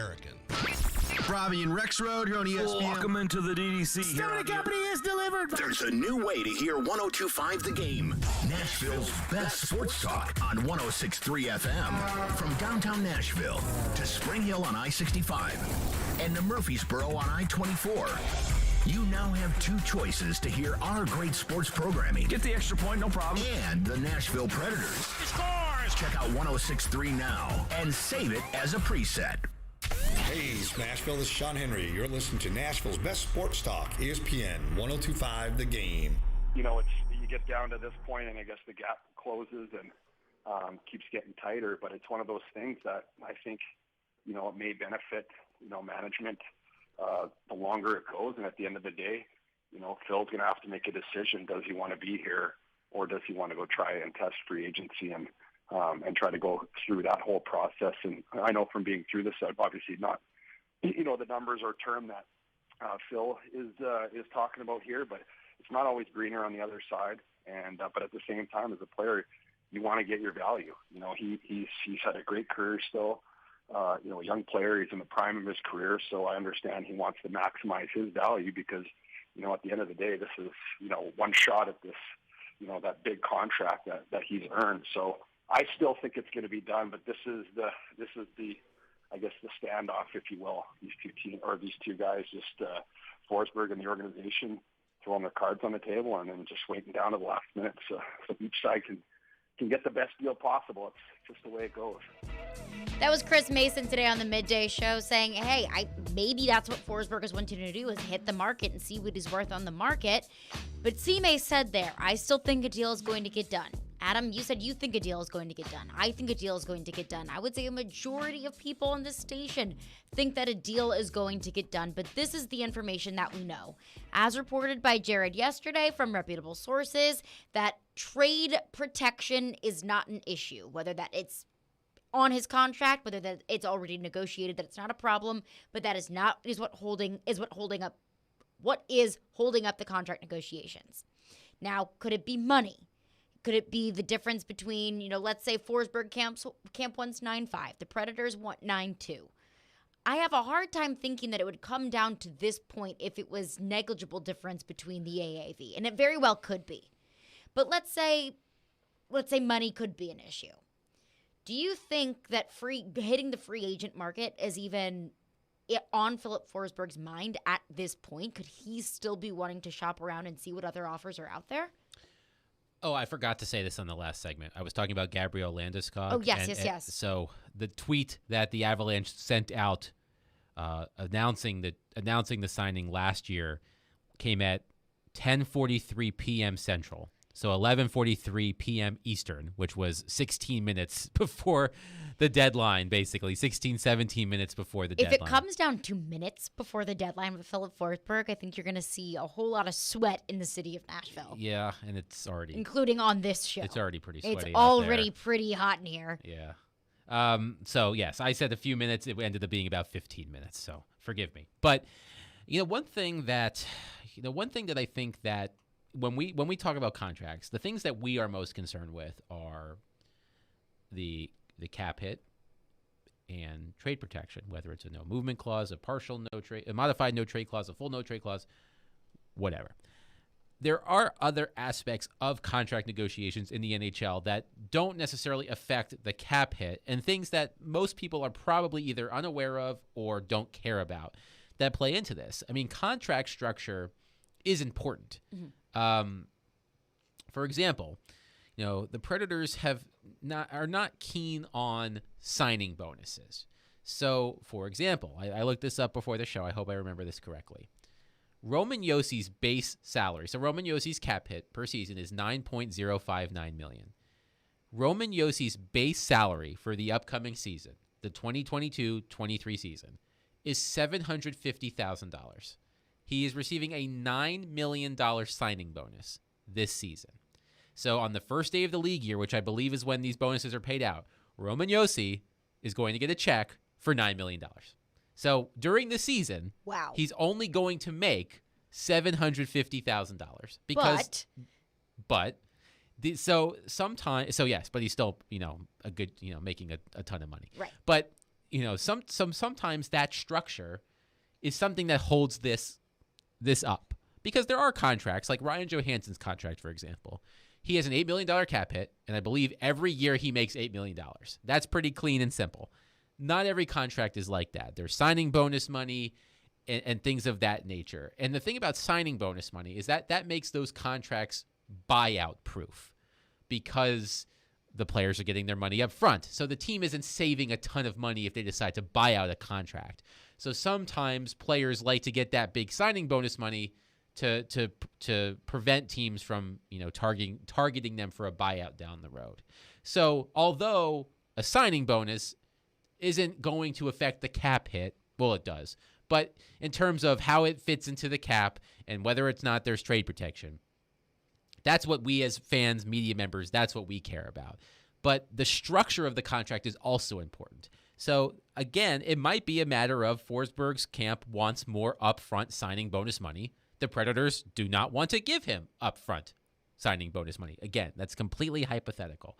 That could be something that's holding this up. It might not just be, well, I want the cap hit to be 8.5 and you want it to be 9, mm-hmm. or I want a full no movement clause and you want to give me a modified no trade clause with a 20-team no list. Like, that could be it, but it could also be things that don't affect that the average fan may not be thinking about. So that's just something to keep in mind. And that's a fair point. And I do think that another element to this, and that's what I thought it has been all along, is trade protection. Because Philip Forsberg can look at the recent history of the Nashville Predators and say, hey, look, you just shipped off my buddy, Victor Arvidsson, and I don't want to be shipped out. I want to be in Nashville.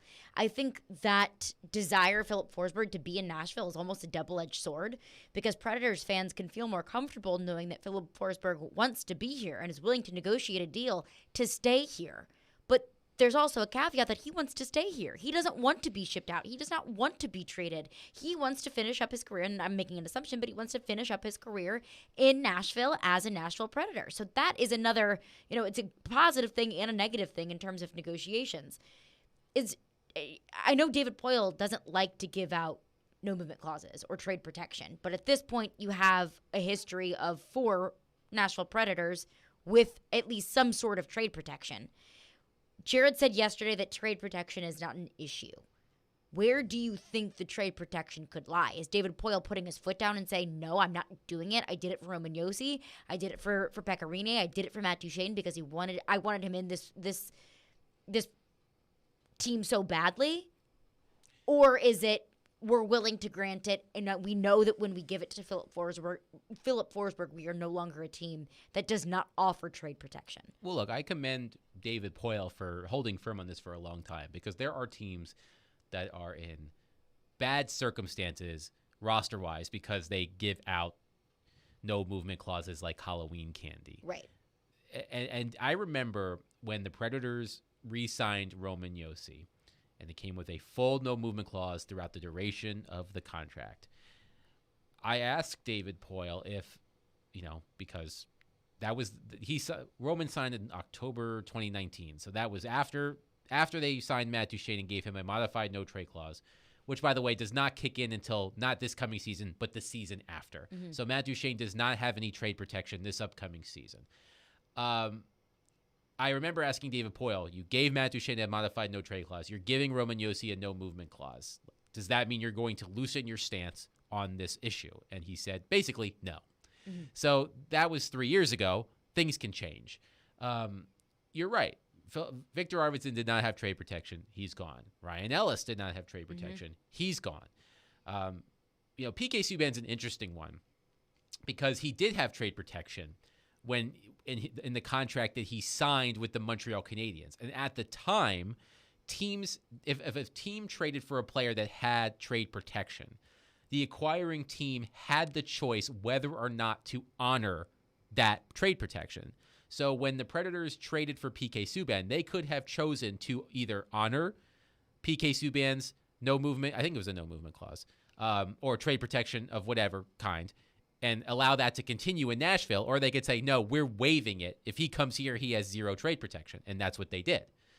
I don't believe that exists anymore. I believe if a player has trade protection and he waives it and he's traded, I believe it continues to carry with the player. But back then, it didn't. So, PK Subban, yes, was traded, but he did not sign a contract with the Predators that had trade protection. Shea Weber signed an offer sheet. They matched an offer sheet. That didn't include trade protection. So I look really at Ryan Ellis and Victor Arvidsson. But to your point, Philip Forsberg could see that and decide, look, I don't want to be in that same situation. Mm-hmm. So, there are ways to manipulate this. If it's not a full no movement clause, it can be a modified no trade clause where Philip Forsberg every year submits a list of 15 teams that he would be willing to accept a trade to, or 15 teams he's not willing to accept a trade to. The number is up to the negotiations. But David Poyle has drawn a pretty hard line in the proverbial sand with this particular issue. But he was willing to bend for his captain. He was willing to bend for his white whale.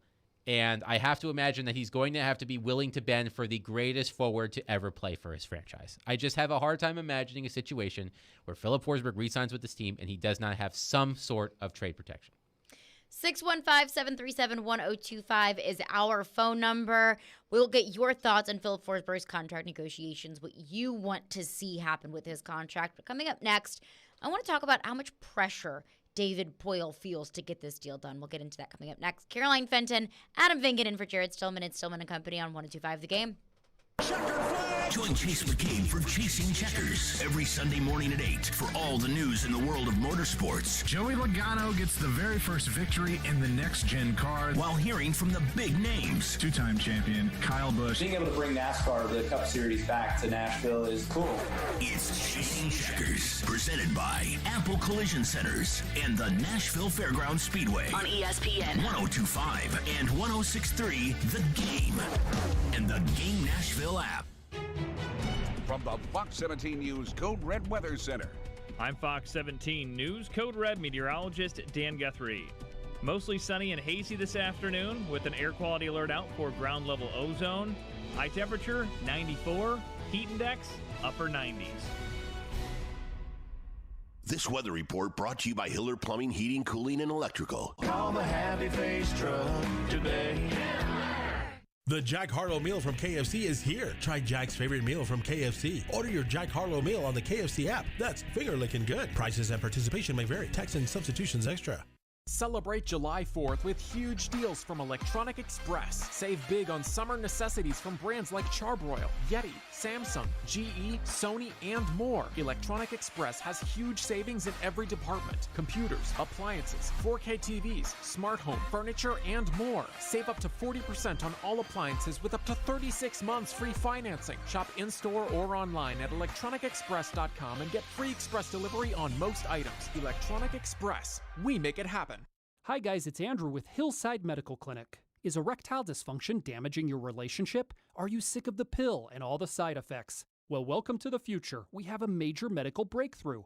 Hillside Medical Clinic uses the most advanced form of wave therapy. Backed by 60 clinical studies, our technology uses pressure waves to repair and open up blood vessels. We've helped countless men get rid of their ED. But what is the true end result? Their relationship, even their lives, improve drastically. If you're ready to regain your love life, call us right now, and not only will the assessment and ultrasound be free, we'll also give you a gift that produces immediate results in the bedroom. It almost never fails. This is worth $550, and it's free to callers right now. 615-576-5000. That's 615-576-5000. Put a stop to your erectile dysfunction and experience what I call the happiness ripple effect. Call Hillside Medical Clinic now, 615-576-5000. When that door closed behind me and I was free, the main thing I wanted to do was just re-enter society, get a job, and see my family. It's okay. There's a new state office of Reentry in Tennessee, specifically to help folks like me get jobs. Go to tnworkready.com or visit your local American Job Center. Reentry is a normal thing, and it's okay. Brought to you by the Tennessee Department of Labor and Workforce Development, the Tennessee Association of Broadcasters, and this station. tnworkready.com. Robbie Stanley. To avoid non-contact injuries and not repeat last year, Joe Rexroad. Just wait until next year's national TV schedule comes out. Robbie and Rexroad. Mornings from 6 to 10 on Nashville's best sports talk. ESPN 102.5 and 106.3 The Game. And on the Game Nashville app. You're listening to Stillman and Company. Sounds like this has been a game-changing day for all of us. Presented by TriStar Movies. on ESPN 102.5 and 106.3 The Game. And on the Game Nashville app. David said at his end-of-the-year press conference that he's got the full support of ownership. Fans obviously want to see success. What is it about David that you believe in to keep him in that position? Well, he's certainly got the track record. He's a known quantity. He's been doing this. He's won more games than any other GM in history. We're executives. I've got a lot of expertise in healthcare. If you ask me a healthcare question, I'll tell you what to do, but I understand what I don't know about hockey and the ins and outs and long-term contracts and player assessments. And yeah, you have opinions as fans, but it's become particularly important in this situation where we've got 10 families with an ownership stake and 17 individuals that attend our ownership meetings. Everyone has opinions. And at the end of the day, I wouldn't hire any of them, with all due respect, to be my general manager.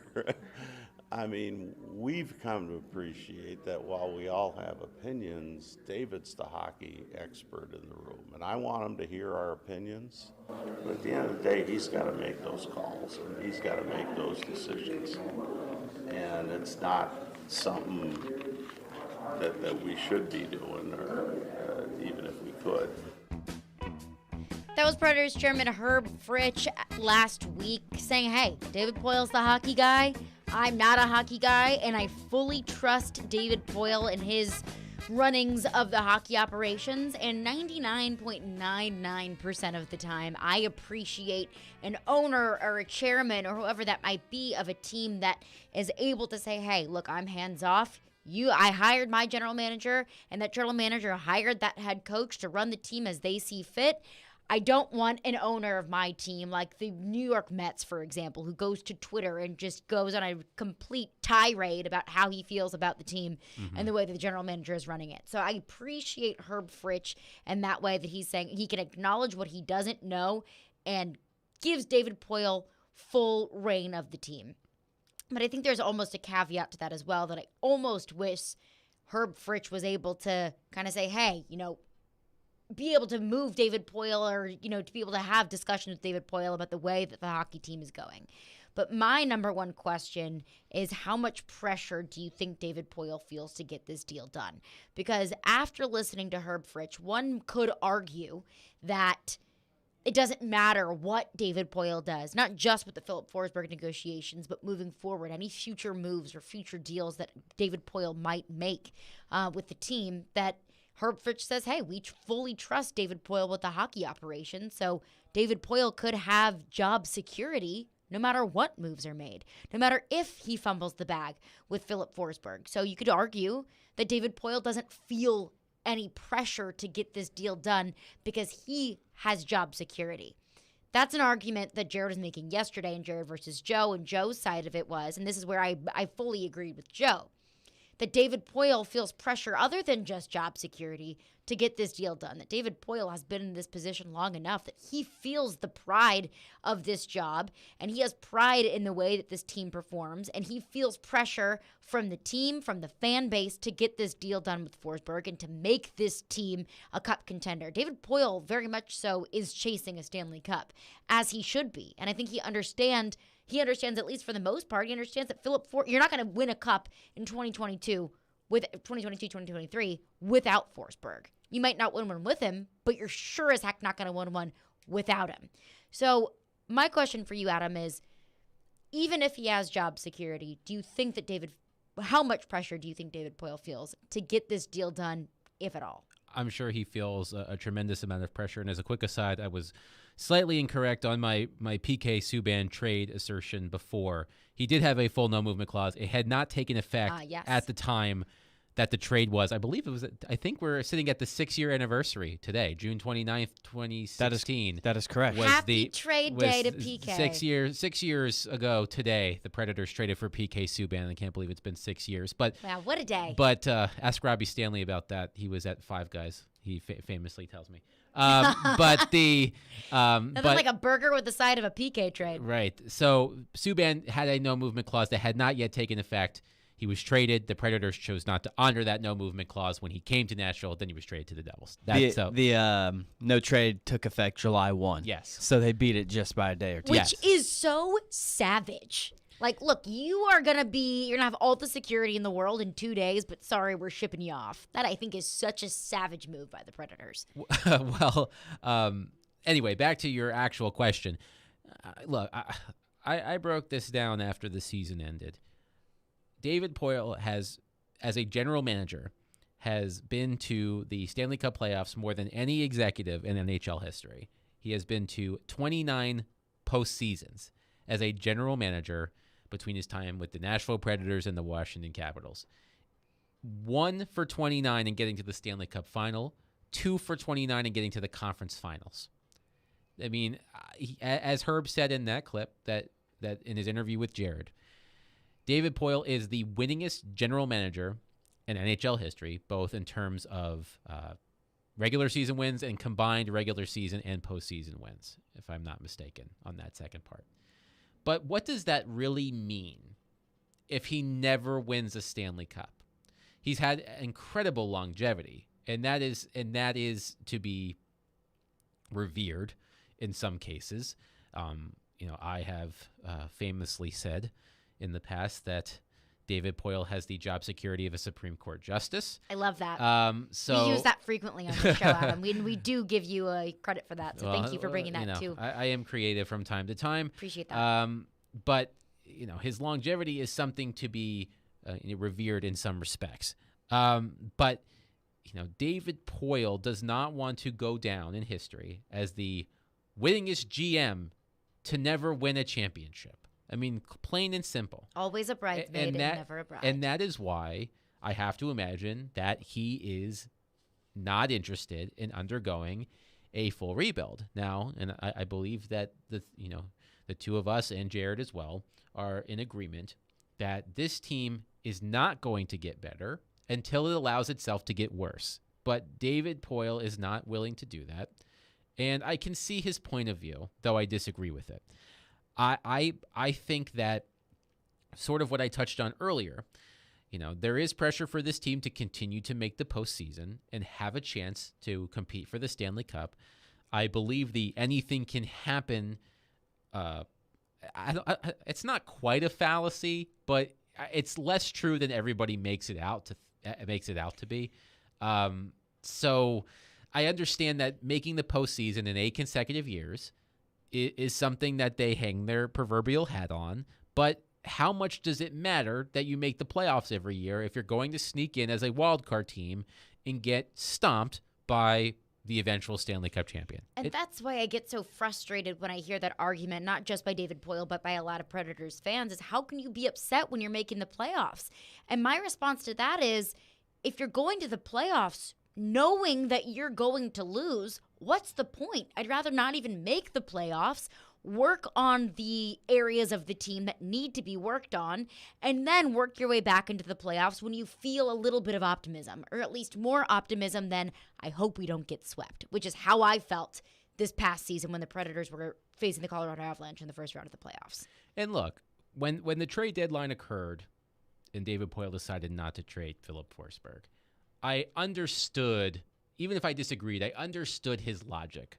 The team was I know you hated, I know that you and Jared hated this, exceeding preseason expectations. It is the worst. But they were exceeding expectations, although they were treading water in the second half of the season. Mm-hmm. This was also before UC Saros was injured. I agree with you and Jared and others that UC Saros would have maybe stolen one or two games in the playoff series, but would not have, led the Predators to a miracle run similar to what they did 5 years ago. So I understand from a morale standpoint as well why trading the team's best player, while the team is in a playoff chase, would have completely demoralized the dressing room. And David Poile said he wanted to give the team a chance to, they had gotten to that point and he wanted to give them the chance to finish the job. But sometimes, and I think we're all guilty of this, sometimes you go with your heart over your head. And I feel like that is what David Poile has been doing more often than not in the past few years. I feel like he's been thinking more with his heart than his head when it comes to the moves that he's making or not making. And if Philip Forsberg re-signs, then all of this conversation we've been having, maybe it will end up being for naught. But I just, the long and the short of it is this, that David Poile has had, an excellent career. People don't stay in their jobs this long if they're not good at what they do. But at this rate, David Poile will go down in history if this team does not win before he steps away from his managerial position.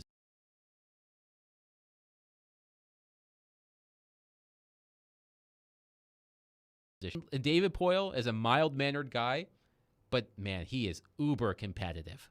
And I just can't imagine. As you should be in this position. I can't imagine a situation where he, sometimes I wonder if the Predators would have won the Stanley Cup in 2017 if he would have retired. Done the John Elway, basically. I don't know. But and you'll never know, but I think there is a good bit of, get out while you're ahead. Yeah. I just have yes. Is he under pressure in the sense that his job is at stake? No. Is he under pressure because, quite frankly, his legacy is at stake? Yes. And that's not how he's thinking, probably. That's how we're all thinking. But I do think there is some pressure to keep this team competitive, in air quotes, for as long as he possibly can, even if it's doing damage to the franchise in the long run. And that's exactly what I was going to say. Even if this team remains quote-unquote competitive while he's at the helm, is that almost detrimental to the long-term success of this team? Because the longer that you delay the inevitable, which I believe will most likely be a rebuild, then the longer you're waiting or the longer you're pushing back a Stanley Cup, because as this team is currently constructed, I don't believe it can compete for a Stanley Cup without big-time renovations, so to speak. 615-737-1025 is our phone number if you have a thought. But coming up next, what can we expect from Philip Forsberg's contract? We'll compare some similar contracts within the league and what we can expect to come down the pipe between Philip Forsberg and the Predators. We'll get into that coming up next. Before we do that, I want to let y'all know that we are your racing station. 102.5 and 106.3. The Game is Nashville's home for NASCAR. Tune in this Sunday at 1 p.m. for the Quick Trip 250. Also, you can join Chase McCabe every Sunday morning, The Suit, at 8 for Chasing Checkers as he talks to the drivers and gets you set for race weekend.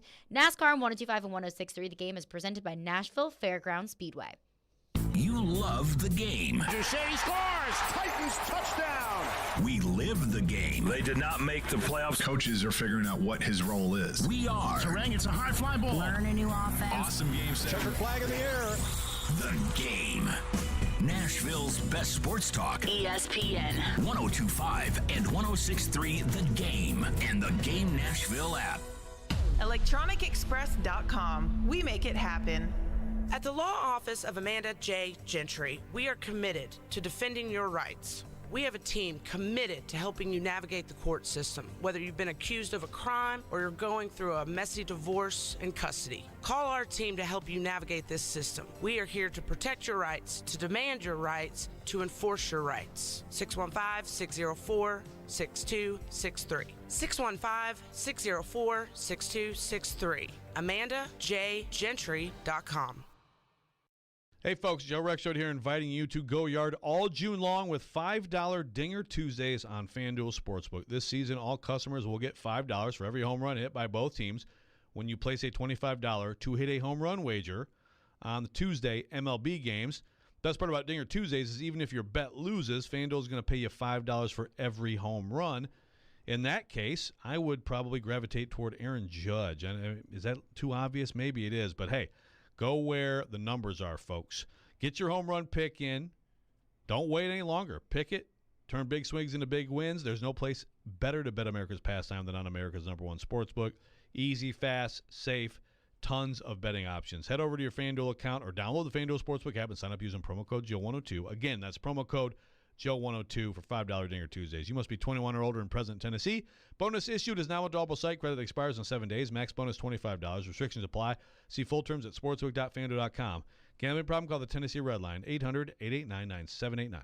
If you suffer from joint pain, from arthritis, or an injury, you know the traditional treatments: pain meds, steroids, and then surgery, right? Willie Donick here with great news. Now there's a better way, and it's here now from the local medical professionals at QC Kinetics. QC Kinetics is the nation's leader in regenerative medicine. This is an advanced, exciting, and natural alternative that can give you lasting relief using your body's own healing power. Listen, steroid shots are toxic to your joints. Pain meds can be addictive, and nobody wants to go under the knife. It's 2022, and those old ways are out. The new way is in. Regenerative medicine, restoring and repairing damaged joint tissue using natural biologics. No drugs, no downtime, no surgery. QC Kinetics and their protocols can address any pain in any joint and give you the quality of life you deserve. So call the local medical professionals at QC Kinetics now. 615-249-4024. 615-249-4024. That's 615-249-4024 for QC Kinetics. 7.5 million children in Ukraine need to find water and shelter. They need a place to sleep and comfort in the dark. Show them the world cares. Support UNICEF, unicefusa.org/action. From the Hillside Medical Game Studios, WPRT-FM Pegram, WPUC HD2 Laverne. Robbie and Rex Road to DDC. Stillman and Company. Nashville's best sports talk. ESPN 102.5 and 106.3. Terang, it's a high fly ball. The leading receiver. Awesome game 7. Checker flag in the air. The Game. A Cromwell media station. Where you have a voice. We're one play away from an injury. He knows this. He's a study of the game. And we have strong opinions. He's been awful. I don't think they were trying, and that's why I feel the way I feel. This is Stillman and Company with Jared Stillman and Caroline Fenton.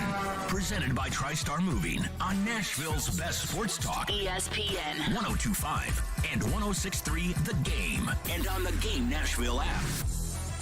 Stillman and Company is delivered by TriStar Moving. TriStar Movers with 5-star service. We are live from the Hillside Medical Game Studios, and you can watch us streaming live on Twitch, Twitter, YouTube, and Facebook Live every day. Our video streaming is brought to you by the law offices of Amanda Gentry, Caroline Fenton, Adam Vingen in for Jared Stillman today, and we are breaking down Philip Forsberg's contract.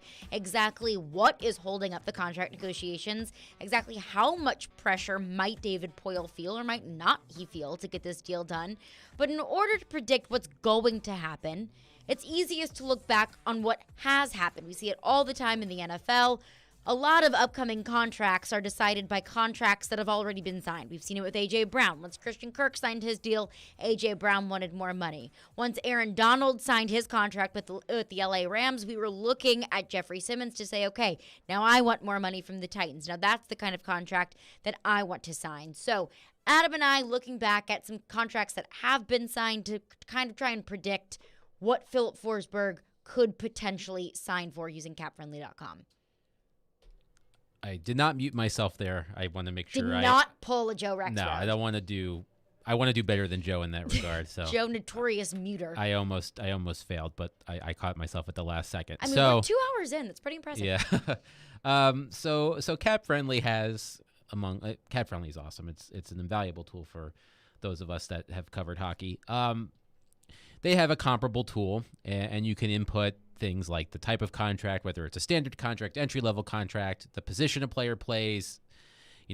It's great. You can lose yourself playing with it. So for the purpose of this exercise, I inputted a $9 million cap hit on a standard contract for a left winger, signing age of 28, which is what Philip Forsberg will be, 8-year contract, signed as UFA, and you points and games played at signing date. So 469 points in 566 games for Philip Forsberg. And there are other ways that you can tinker with it. So, when you input all of that data and you hit submit, the number one contract that, according to Cap Friendly, closely matches what we have finagled for Philip Forsberg is actually a player I thought about quite a bit. Jeff Skinner. So Jeff Skinner and Philip Forsberg are different players. I mean, they're both wingers, but they go about their jobs differently. So Jeff Skinner played the first 8 seasons of his career with the Carolina Hurricanes. He was traded to the Buffalo Sabres before the 18-19 season. So Jeff Skinner, in his first 9 seasons, the 9 seasons before he signed his contract, he actually, it's pretty funny. He had 63 points 3 times. That's his career high. He had 63 points in his first season. He had 63 points in 2016-17. He had 63 points in his contract year. Consistency. The difference is that in that final year in Buffalo, that contract year, he played on the line with Jack Eichel, who was still at the height of his powers, and scored 40 goals for the first time in his career. His previous career high, he had 37 goals in 16-17 with the Hurricanes. He scored 40 goals for the first time in 18-19 and signed an 8-year, $72 million contract with the Buffalo Sabres. So 8 years, $9 million cap hit. And I believe it comes with a full no movement clause. I'm checking that right now. It certainly does. And for the most part, Jeff Skinner has not lived up to that contract. But in terms of production, his career and Forsberg's career have had similar trajectories. Before Forsberg had the season that he had this year, I believe he had one 64-point season and 2 63-point seasons. Or it might be, yeah, I think that's right.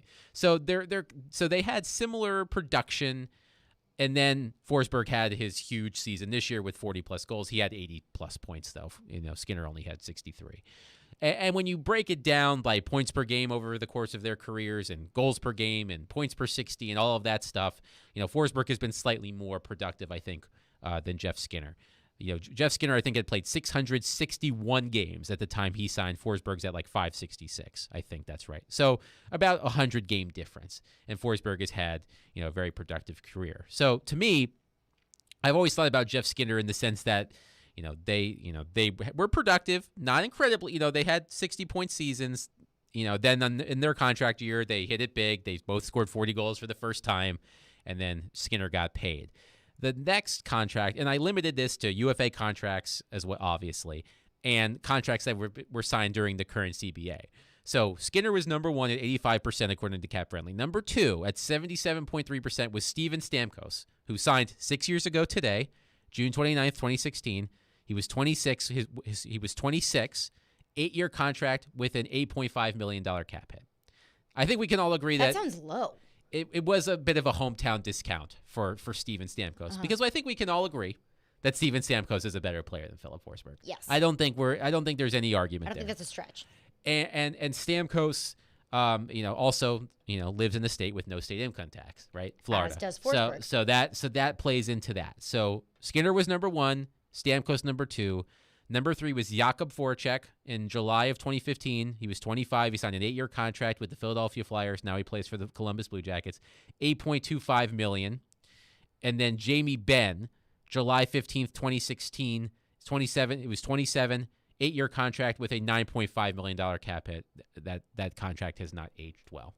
So to me, I feel like Philip Forsberg is in the $8.5 to $9 million range. I think anything between those two numbers represents fair value for Philip Forsberg. But the closest contract comparable, according to Cap Friendly, is the 8-year, $72 million contract that Jeff Skinner signed with the Buffalo Sabres in June of 2019. This does not include trade protection. It's only based on cap hit and everything like that. But Skinner's contract came with a full no movement clause. So that would be, what, 9 a year? It's exactly 9 a year. Exactly 9 a year. Because I know the precedent that the Predators have kind of said that they don't want to go above Yossi's 9.059. I kind of felt like they needed to bend or break that a little bit with Philip Forsberg. You're saying, I mean, I would agree with you that I think a fair deal would be somewhere between 8.5 and 9. I have to believe Forsberg's asking for more than 9. Well, it's funny you mentioned that. So I have pulled up the 20 forwards who next season in 2022-2023 have a cap hit of at least $9 million or more. Mm-hmm. I'm going to rapid fire them, and Ian can participate too if he wants.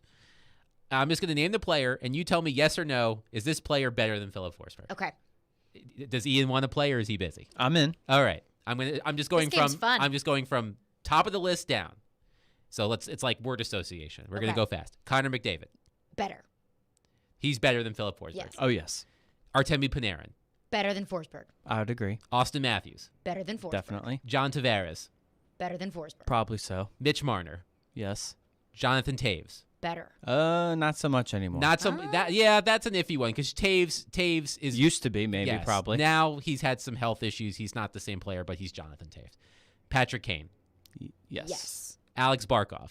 Definitely Barkov. Jack Eichel. Yes. Probably Eichel. Andrei Kopitar. Kopitar's not as offensively skilled as he used to be. He did have 67 points last season. And I'll probably still lean Kopitar. Caroline? That's kind of a toss-up for me. I'll go with the end. I'll go with Kopitar as well. Tyler Seguin. At this point, I'd probably lean Forsberg. It's kind of a tough one. He is the one on this list that I think I would say Forsberg is better than today. He hasn't that is a tough one. He hasn't quite recovered from his injury. No. Braden Point. I would go Point. Have to lean Point. Alex Ovechkin. Yep. Mark Stone. Assuming he can get back healthy. Yeah, he isn't healthy, but when he is healthy, he's the best I think he's the best two-way winger in the game. Probably have to lean Stone. Mm-hmm. Nikita Kucherov. That's an easy one. Jamie Benn. Not so much anymore. I would lean Forsberg. Yeah. Mikko Rantanen. I'll take Remax. Nick Backstrom.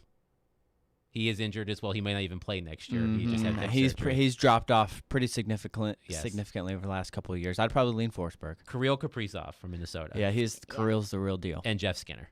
Yeah, no Skinner.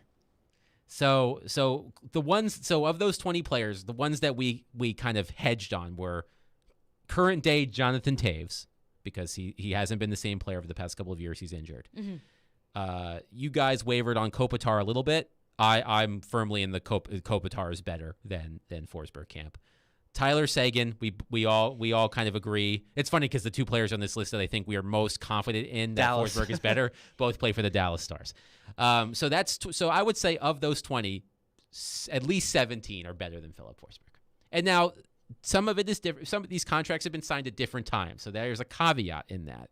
So like when Jamie Benn signed that contract or when Tyler Seguin signed that contract, they might have been more worth it than they are now. Mm-hmm. But I would not put Philip Forsberg in the same class as the majority of those players. And I wouldn't either, but that's the difficult thing about contract negotiations and whenever you're working with the market is a lot of times it just depends on timing, on where you land in the market, and you'll probably get paid more than players that you're probably not better than. And that's the difficult part is you can talk about production all day long, but I mean, let's talk about Yossi, for example. If Yossi were to sign a contract this year, it'd probably be for more than 9.059. But it was where the market was, and the market adjusts itself, but where the market was when Yossi signed his contract, that was a fair contract. That was a fair deal. You're going to laugh when you hear this, there are 7 defensemen in the NHL next season who will have a larger cap hit than Roman Yossi. Only 7? I think you would think that Roman Yossi, from the contract he signed and how good he is, that he would be one of the highest paid defensemen in the league, right? Who are the 7? Eric Carlson, Drew Doughty, Zach Werenski, Adam Fox, Charlie McAvoy, Seth Jones, and Darnell Nurse will have larger cap hits next season than Roman Yossi. Interesting. And so, I mean, it's basically a bargain when you think about it that way. But yeah, you're right. The market dictates that. So when I list off those 20 forwards, they've signed at different times. Some were recently signed, some it's been several years. But if you're just basing it on those 20 players, and would you put Forsberg in the same class as the majority of those players? My answer would be no. Probably not. No. I would put him in the next tier. If I could look up during the break the players that make between 8 and 9, and I'm sure you would be more confident putting Forsberg in that group than you would be in the 9 and above group. Totally with you on that one. 615-737-1025 is our phone number. I see your phones, and we will get to those next. Caroline Fenton, Adam Vinkin, in for Jared Stillman. Stillman & Company, 1025 The Game. The college football season never stops. ESPN college football analyst Trevor Manich joins Stillman & Company every Tuesday at 4:30. They've got to do what Nick Saban in Alabama has done so successfully over the last 10 years. Presented by Houston Clinic on Nashville's best sports talk. ESPN 1025 The Game and the Game Nashville app. Staples has everything you need for school at prices that won't hold you back. Don't send your kids back to school, send them forward at Staples, the working and learning store. The clock is ticking on Genesis Diamond's amazing finance offer. You have until 5 p.m. Saturday to take advantage of the hottest offer of the summer. 5 years, 0 interest financing on practically everything in our showcases. Get in now and splurge. Maybe treat yourself. How about a stunning $12,000 designer ring, complete with a GIA diamond for just $200 a month? It's the smartest, easiest, and best way to buy. Nothing down and no interest for 5 years. But hurry, this incredible offer ends Saturday and will not be extended. Only at Genesis Diamonds, Green Hills and Cool Springs. Unapproved credit. Hey, it's Chase McCabe here to tell you about Dr. Kelly Rice Family Cosmetic and Dental Sleep Medicine. Dr. Rice, listen, we all have cavities, but what's the best way to try and keep them from happening? Cavities are like any other health condition. You don't really know you have one until it gets bad. Recently, I saw a patient for treatment that they had been putting off. Something that could have been simple to fix 6 months ago turned out to need a root canal and a crown. Postponing treatment costs more and takes time away from work. Nobody wants a root canal, so you're right. Regular checkups are very important. Well, we do things differently. I want to let people know that if they're afraid of pain or worried about the cost, they are not alone. Don't be embarrassed. We understand. Give us a call at 615-373-4488. That's kellyerice.com. Dr. Kelly Rice Family Cosmetic and Dental Sleep Medicine. If you don't have dental insurance, no problem. Be sure to join their membership club. Just visit kellyerice.com or call 615-373-4488 now to schedule your cleaning and checkup. You'll certainly be glad you did. The Authentically American 4th of July collection is live and ready to ship. Go to authenticallyamerican.us right now to order yours. Plus, 20% of all purchases from the 4th of July collection will be donated to Homes for Our Troops, a nonprofit organization whose mission is to build and donate specially adapted custom homes nationwide for severely injured post 9/11 veterans to enable them and to rebuild their lives. Have a happy and safe 4th of July from Authentically American. Made for you, made in America. Authentically American. As in all human conflict, adults fight and children suffer. Today, 7.5 million children in Ukraine need to find water and shelter. They need safety in school. They need a place to sleep and comfort in the dark. Show them the world cares. Support UNICEF on the ground in Ukraine. We won't stop until every child is safe. UNICEFUSA.org/action. It's on. It's happening. Remember, you can watch us on YouTube, Facebook, Twitch, and Twitter. Get out of the way. I'm watching the game. Presented by the law offices of Amanda Gentry. You're listening to Stillman & Company. Presented by TriStar Moving. On ESPN 1025 and 1063 The Game. And on the Game Nashville app. Listen for the Casino Sounder today through Friday, and when you hear it, text BALLY, B-A-L-L-Y, to 615-737-1025. Don't do it now. Wait for when you hear that casino sound, and you'll be qualified to play the grand prize roulette wheel. All qualifiers will receive a number on the wheel, and the winner will be revealed during the noon hour with Darren, Donick, and Chase. The winner will then have 10 minutes and 25 seconds, very specific, to call in to win the grand prize, a summertime casino getaway to Bally's Evansville. Must be 21 to enter. Official rules and more information at thegamenashville.com/Bally. Adam, unless you have a thought, to the phones? That's your line, right? To the phones. To the phones. There you go. Bob is up next on Poyle on the roster. Good afternoon, guys. I believe I'm correct. The year, summer of 2017, was that the summer when the players asked David Poyle to make very few, if any, moves because they wanted one more chance to win as a group? It was the following summer in 2018 after they won the President's Trophy and lost to the Winnipeg Jets in the second round. Okay. I'd like to know how damaging you feel like that decision to take no action was to the team. And secondly, I'd like your comments on this. I really believe that regardless of whether they go to a complete, tear down, rebuild, or stay where they are, I think it's going to be, unfortunately, 5 or 6 years for them to get back to being really competitive, because if they tear it down, they'll have to go that route. But if they stay where they are, which I don't see any way out of because of some of the contracts, they're just going to have to wait for those players' contracts to expire. I'd like to know your comments on those two things. Yeah, thank you for your call, Bob.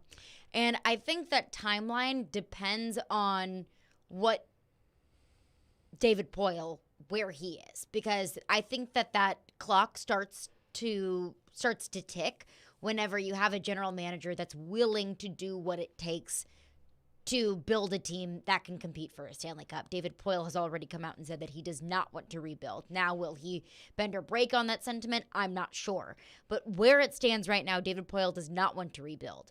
I reside in the camp that I don't think that this team can compete for a cup until it rebuilds. So Bob says 5 or 6 years. I would say, based on history, that could be 5 or 6 years. It could be 10 to 15 years. It could be 2 to 3 years. It completely depends. But I think that clock starts once you have full buy-in on rebuilding the team. Yeah, look, we just saw the Avalanche win the Stanley Cup, and they were not very good a few years ago. They missed the playoffs 6 of 7 years before they qualified in 2018 and lost to the Predators in the first round. And to answer Bob's first question, do I think David Poyle not doing anything after the 2018 loss to the Jets damaged them? It's hard to say. At the time, they were the best team in the league, and they lost to the second best team in the league in a 7-game series. So I could understand why they didn't do anything. But the Avalanche, it wasn't just that they were bad. I mean, they got Nathan McKinnon, Gabriel Landeskog, Mikko Rantanen, and Cale Makar because they were bad. But and I think Jared talked about this the other day. I think they made a lot of very savvy moves in the trade market to supplement that core that they developed in the draft. And I think that's a key here, because I have heard so many Preds fans so concerned about a rebuild, understandably so, because they look at, for example, the New Jersey Devils and say, well, they've been rebuilding forever. They've been bad for forever. Buffalo. Buffalo is another Arizona. one. Oh, Arizona is just... But Arizona has a plan. Arizona has 7 picks in the first 2 rounds of the NHL draft. But it depends on what you do with the picks. Right. That's the key here. That's how Yes. you don't... That's how you're not bad forever. That's how you're not rebuilding forever. Is you're bad, you acquire picks, and you do something with those picks to help your team in the long run. I think one thing that's hurting the Predators and the chance to rebuild, you look at the New York Rangers. So the New York Rangers, they rebuilt a few years ago.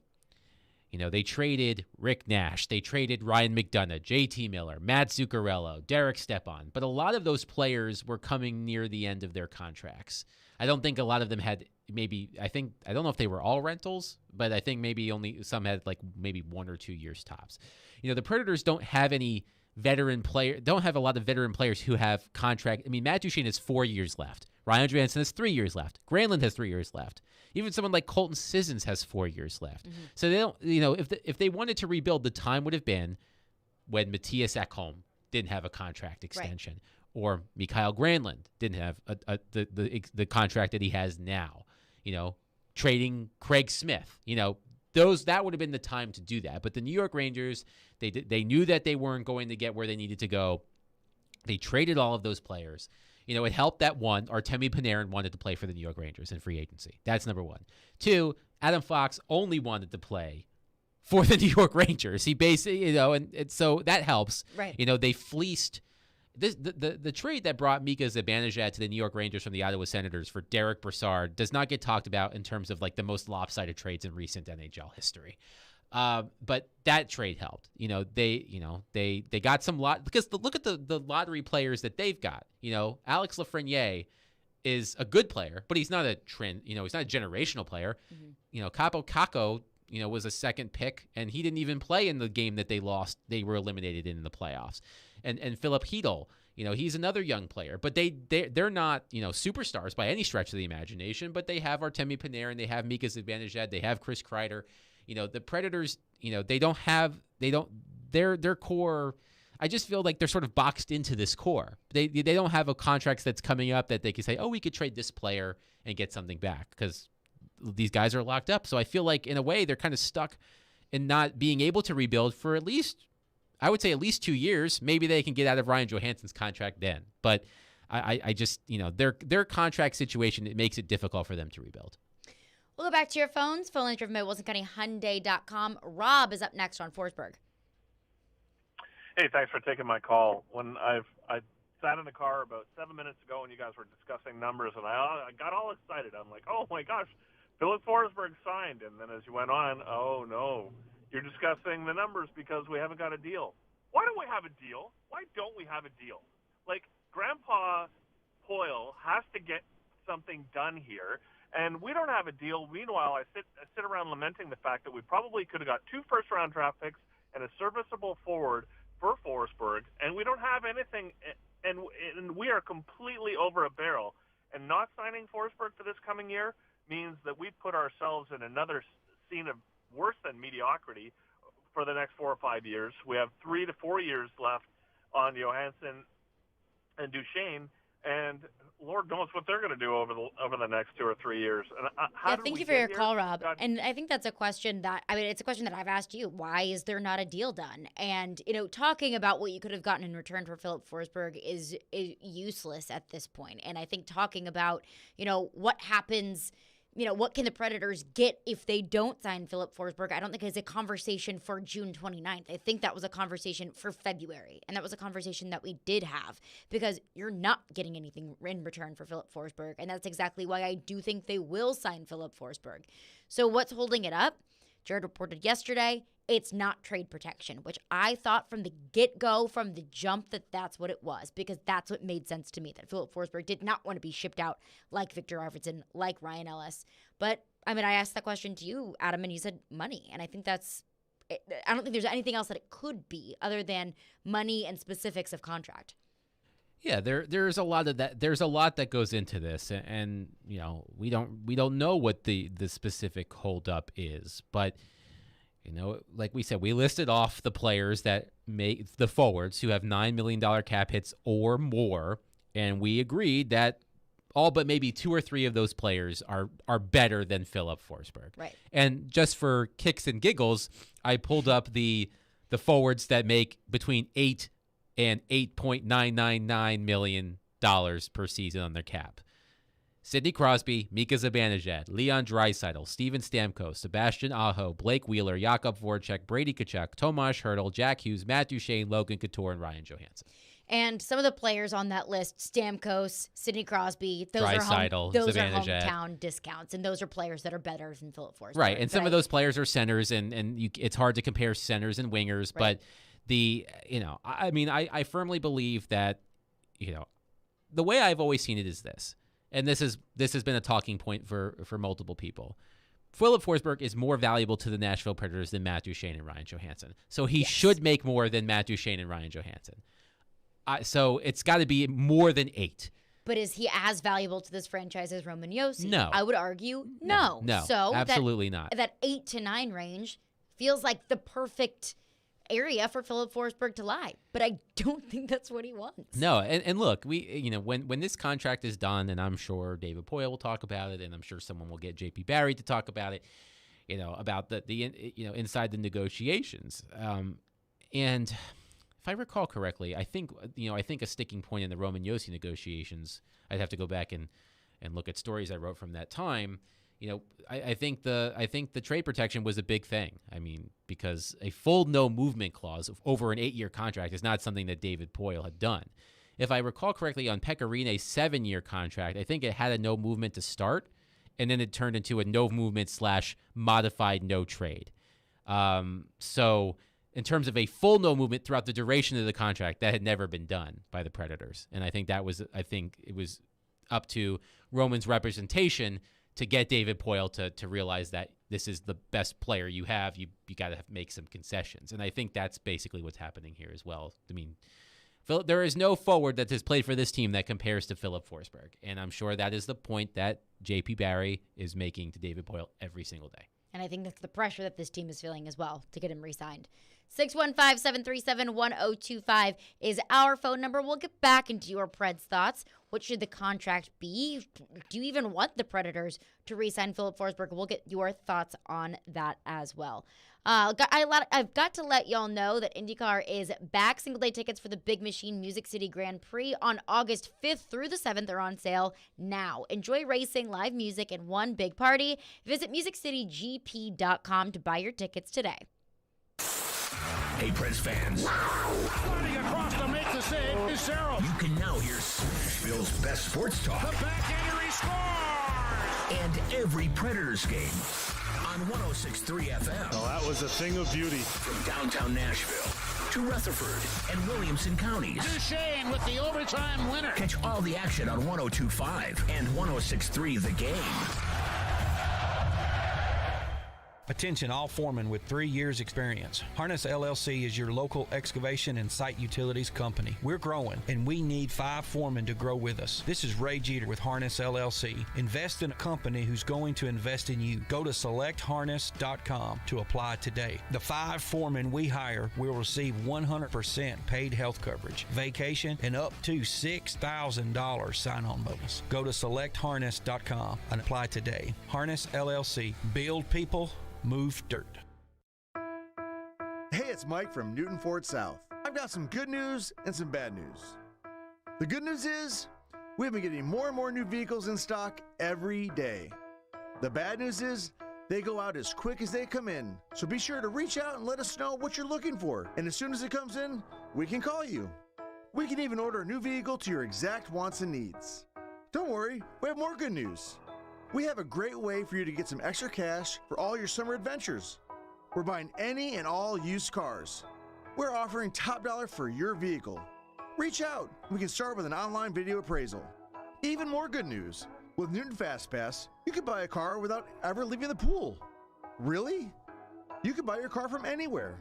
Wherever you are, you can buy online. And on top of that, we'll deliver the car to you. Build your car or buy your car online in Newton today. Visit NewtonFordSouth.com to learn more. With your home value up again, you are sitting on a pile of money. So don't let it sit there. Use it. Willie Donick here for my friends once again at Loan Pronto. Introducing Loan Pronto's Equity Line of Credit program. You don't have to refinance, but you can access up to 97% of your home's value. Get cash now to pay off all your credit cards or do that home improvement project. Get your down payment for a new home or stash away for a safety net. You can get $50,000, even $100,000 or more out of your home. And the payments are crazy low.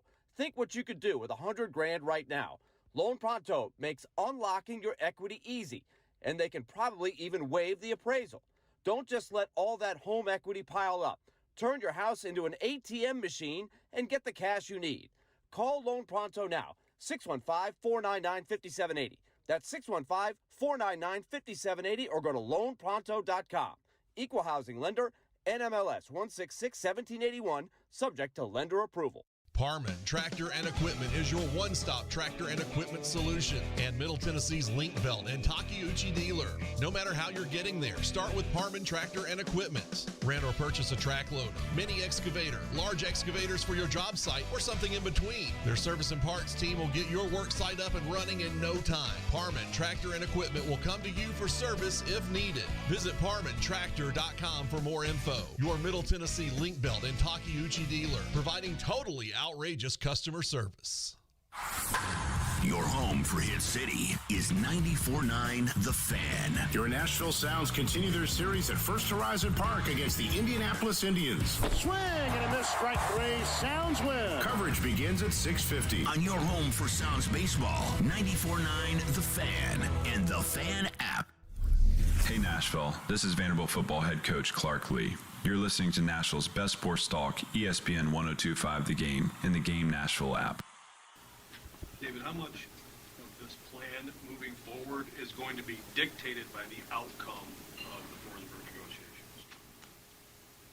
Well, that is clearly plan A, and we're putting all of our efforts right now in this next month or so to executing on that.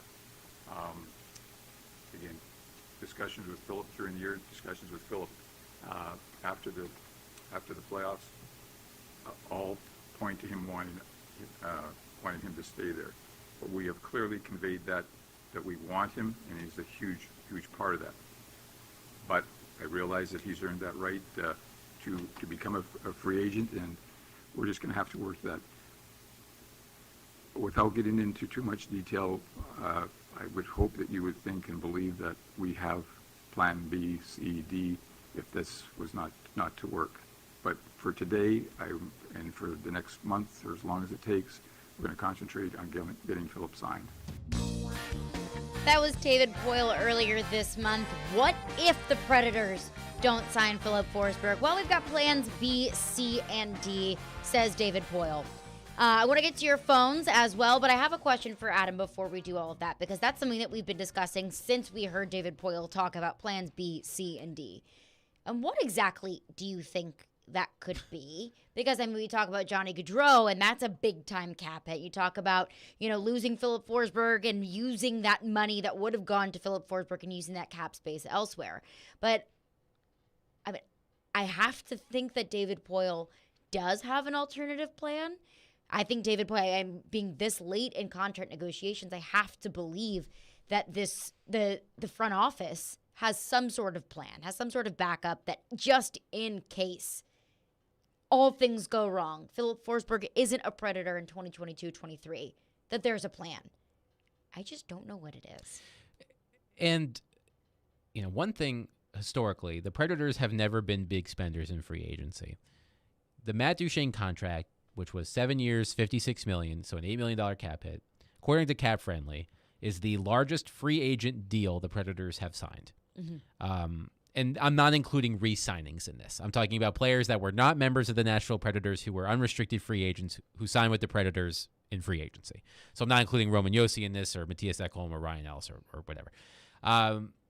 So historically, they don't spend a lot of money in free agency. So, Forsberg, on a lot of lists is the second most, prominent free agent, unrestricted free agent behind Johnny Gaudreau. And you look at the list. I'm looking at Daily Faceoff's list. So the top, this is the top 10 free agents according to Daily Faceoff. Johnny Gaudreau, Philip Forsberg, Nazem Kadri, John Klingberg, Chris Letang, Evander Kane, Evgeny Malkin, Andrew Kopp, Andrei Burakovsky, and Ryan Strome. It's none of those names are. I mean, look, Kadri had a great postseason. He was hurt, but he had a great season. He had 87 points this season, according to Daily Faceoff. He had when he was healthy, was quite impactful, and even when he wasn't, for the Colorado Avalanche, and he was on record as saying he wants to stay there because why wouldn't you? You just won a championship. But according to this, he's 31 years old. Are you going to shell out that money, a lot of money, for a 31-year-old player? Is Nazem Kadri going to make the difference in this team getting better? Andrei Burakovsky had 22 goals and 61 points this season. And, I covered Andrei Burakovsky at the very beginning of his career in Washington, and he's bloomed into a really good player. But he's not moving the needle that much. I am a big fan of Valery Nichushkin, but is he going to be the difference maker? No, he's not. There's a couple of names on this list, lower down. One name that sticks out to me, a player who's probably not going to be going back to Tampa Bay because their annual cap crunch is Andre Palat, who's been a member of that team throughout his career, clutch as it comes. He could be looking for a new home. But even Andre Palat, who is a very good player and a multiple-time champion, is not the difference between a wild card team and a first-place division finish for the Nashville Predators. So, I feel like it's, and you look at the players that are rumored to be available in trades. We saw, Kevin Fiala be traded during the show. JT Miller had a great season. He had 99 points for the Vancouver Canucks this season. He's 29 years old. There are a lot of rumors that he might be out of Vancouver.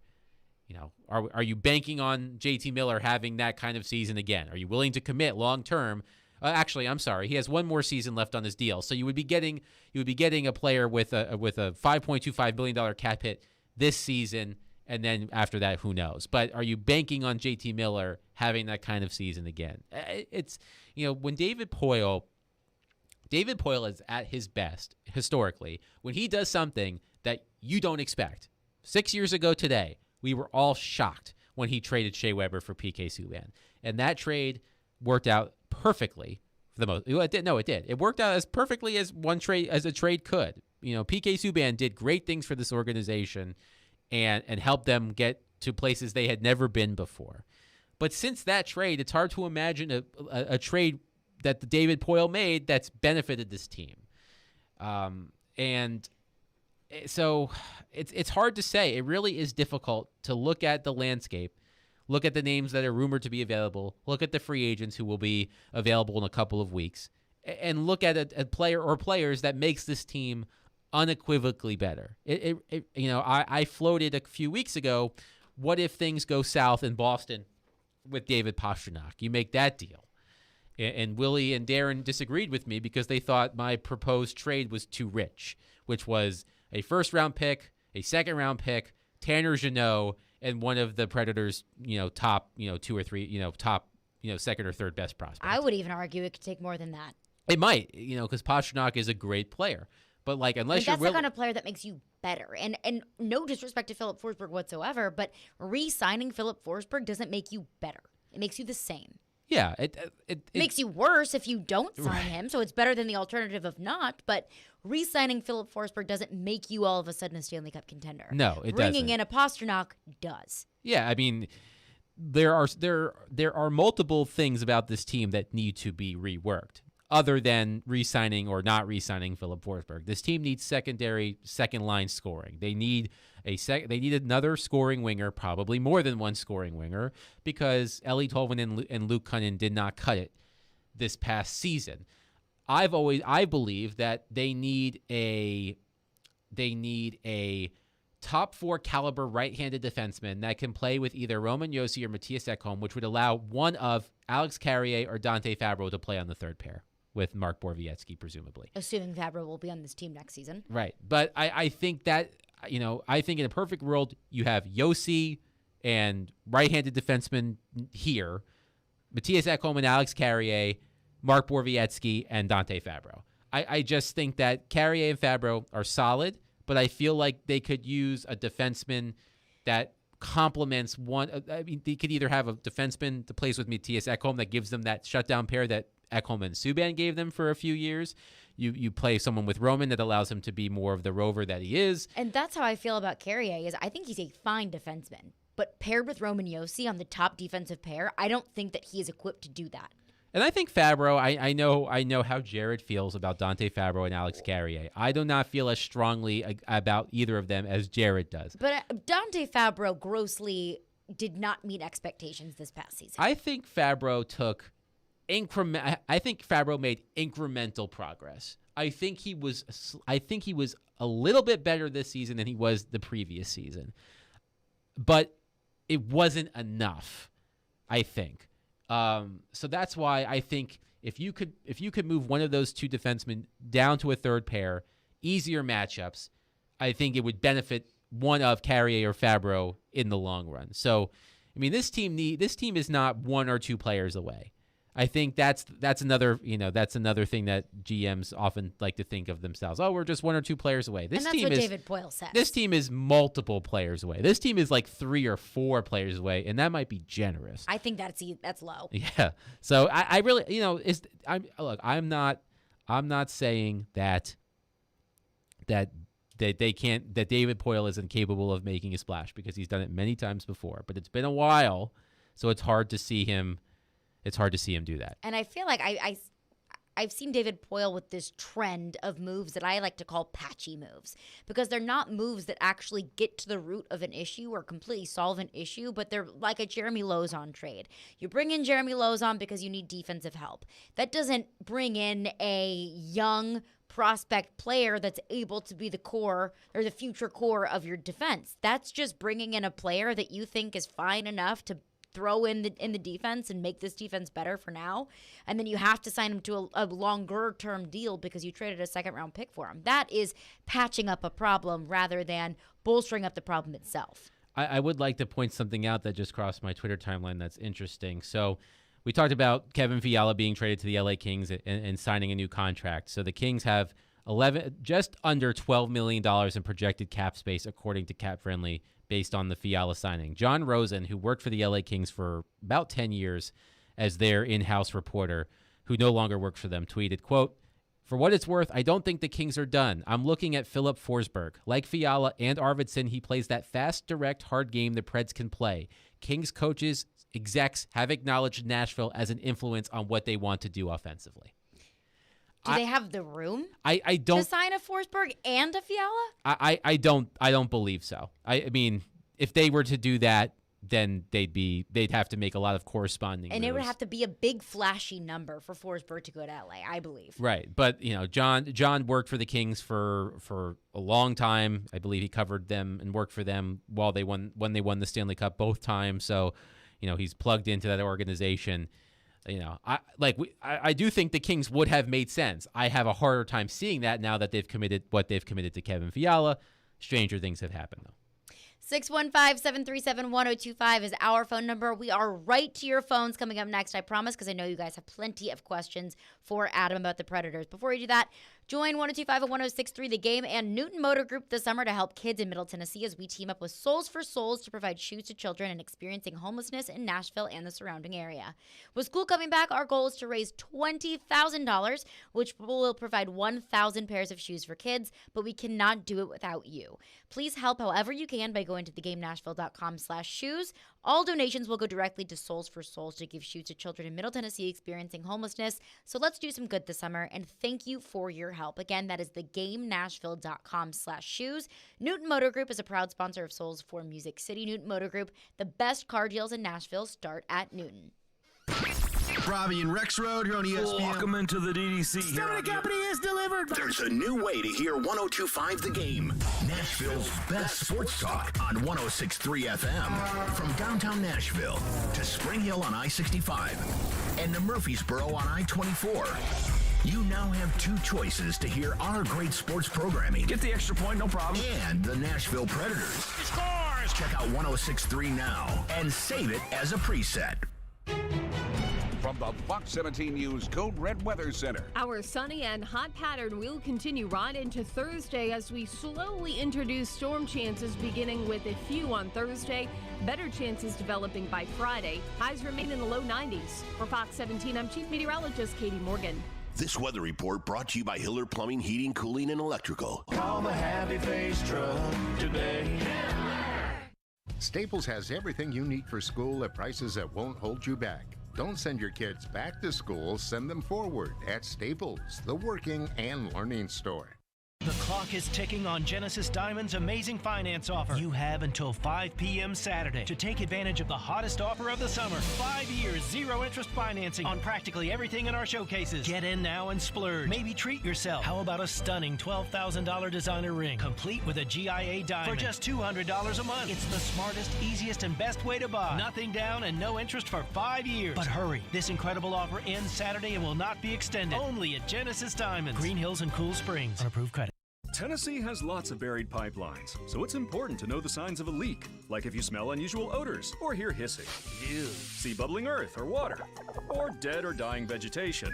Some signs are even harder to miss, like dirt being blown into the air, a frost ball in an open field, or a flame coming from the ground.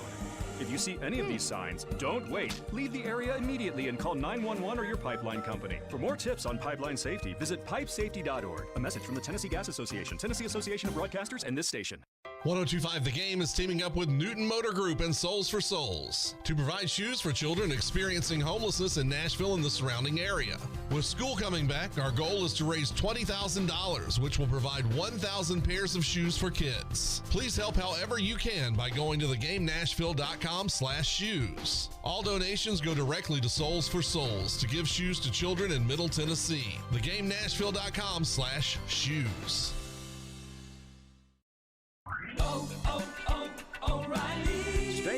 summer with AC Pro and O'Reilly Auto Parts. Right now, get a $15 O'Reilly Auto Parts gift card after mail-in rebate with the purchase of select AC Pro ready-to-use refrigerant products that include a hose and gauge. Beat the heat before you hit the road with AC Pro at your local O'Reilly Auto Parts store. O'Reilly Auto Parts. Darren McFarland. That's the most personality I think I've heard. Willie Donick. Give me credit. I said it. Chase McCabe. I still talk to people outside of this building. The DDC. Weekdays from 10 to 2. Presented by Spring Hill Heating and Cooling. On Nashville's best sports talk. ESPN. 102.5 and 106.3 The Game. And on the Game Nashville app. You're listening to Stillman and Company. Sounds like this has been a game-changing day for all of us. Presented by TriStar Moving. On ESPN. 102.5 and 106.3 The Game. And on the Game Nashville app. Stillman and Company, Caroline Fenton, Adam Vingan in for Jared Stillman. Just to reset the news of the day, Kevin Fiala has signed with the LA Kings. The terms of that deal have not been released, if I'm not mistaken, Adam. But Kevin Fiala headed to the LA Kings with our old buddy, Victor Arvidsson. But to your phones, your thoughts on the Predators and Forsberg's contract negotiations. Robert is up next. Hey, thanks for taking my call. You know, I've been hearing a lot about all the things that are going on lately with this situation. And it seems to me everybody keeps talking about there's really two choices. It's either try to win now or blow it up for rebuild. Sounds like nobody's really interested in a complete rebuild at this point in time, based on the comments I've heard you say. So the question is, what can the Predators do to get better? Maybe not go for the Stanley Cup this year, but continue to build toward that if they're not willing to blow it up. So my question is, you just named 20 dudes that are better than Forsberg, but the one guy you didn't say was Johnny Gaudreau. So my question is, why not go after Gaudreau? Why not go after Klingberg? Why not go after these two guys that at least makes us better? Sounds like we have the cap space, so why not at least go for those big names that gives us those two more additional pieces that at least makes us better? Yeah, thank you for your call, Robert. My initial take on that is, separate from signing Johnny Gaudreau. Whoa, names are hard. You can't lose Philip Forsberg for nothing. I think that it would be a colossal mess up on David Poile's part to lose Philip Forsberg for nothing. Now, of course, you would open up that about $9 million as we projected in cap space. You'd be able to sign Johnny Gaudreau, but of course you would have to sign Johnny Gaudreau to a much larger number than you would Philip Forsberg. Again, I go back to re-signing Philip Forsberg doesn't make you better. It makes you the same. Signing Johnny Gaudreau probably would make you better, but for what? Yeah. My question back to the caller would be, think about the long-term deals the Predators have signed in recent years. I mean, Matt Duchene had a great season this year, but it was the first time he's lived up to that billing since he signed that contract. Ryan Johansson had a quietly solid season, scored 26 goals, the most he scored with the Predators, but he still has 3 years left on that deal. I understand the caller's point. Like, if they're going for it, why not shell out the cash to sign a Johnny Gaudreau or John Klingberg, who would fit that description of the defenseman that I was describing in the last segment? But you could sign Johnny Gaudreau to a 7-year, $77 million contract, or a 7-year, $70 million contract. Mm-hmm. But this is the point that you continue to make, Caroline, and I agree. How much better if you take out Philip Forsberg and you put in Johnny Gaudreau, and you take out Matt Benning, and you put in, John Klingberg. You have to think, how much better does that make them? Do they clearly become? Are they better than Colorado? No, probably not. Are they better than Minnesota? Maybe. They do have some cap issues, obviously, because of the buyouts for Parise and Suter, and they just lost Kevin Fiala. Be better than St. Louis? Iffy. Again, iffy. Right, and then you look at the other. Are you banking on Vegas missing the playoffs again? Probably not. Calgary, we'll see if they take a step back if they lose Gaudreau. Edmonton, they have Connor McDavid and Leon Draisaitl. I don't think one or two players, even high-profile players like Johnny Gaudreau or John Klingberg, are going to make the difference. And that's what I think the thing a lot of fans are hung up on is, would it be exciting if Johnny Gaudreau played for the Predators? For sure. He's a great player. Now, I'm not sure how much he fits into the John Hines mold of player. Philip Forsberg fits that description a bit more than Johnny Gaudreau, who was undersized by NHL standards, even though smaller players are more prevalent than they used to be. But, how much better does he make the Predators? I'm going to use a word I used before, incrementally. I just don't think he on his own is going to take this team from a second wildcard team on the cusp of missing the playoffs to a division winner. I just don't see it. And that's why I've contended that, especially if they lose Philip Forsberg, and that's the question that Joe asked David in the audio that you played.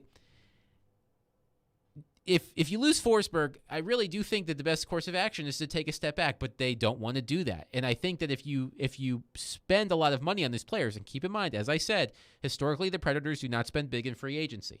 If they sign these players and they don't get better, then you're stuck with more big contracts. There really isn't a clear path forward, which is why, I've been incredibly skeptical of this competitive transition / rebuild, because I don't see the end. I don't see where this team gets better in the immediate future. And that's the thing, is I don't see it getting substantially better. And to use your word, they could get it incrementally better with a Johnny Gaudreau. Of course, that's exciting. Right. Look at the LA Kings. Exactly. They traded for Kevin Fiala. That's a good young team that just got a lot better because they added a young winger with 80-plus point potential. I mean, he does. It's not potential because he did it. So he's an 80-point scorer in the NHL. That makes them better. They've got the young players. They've got a lot of good prospects. They've got Andrei Kopitar. They've got a healthy Drew Doughty. That move makes the Kings a lot better.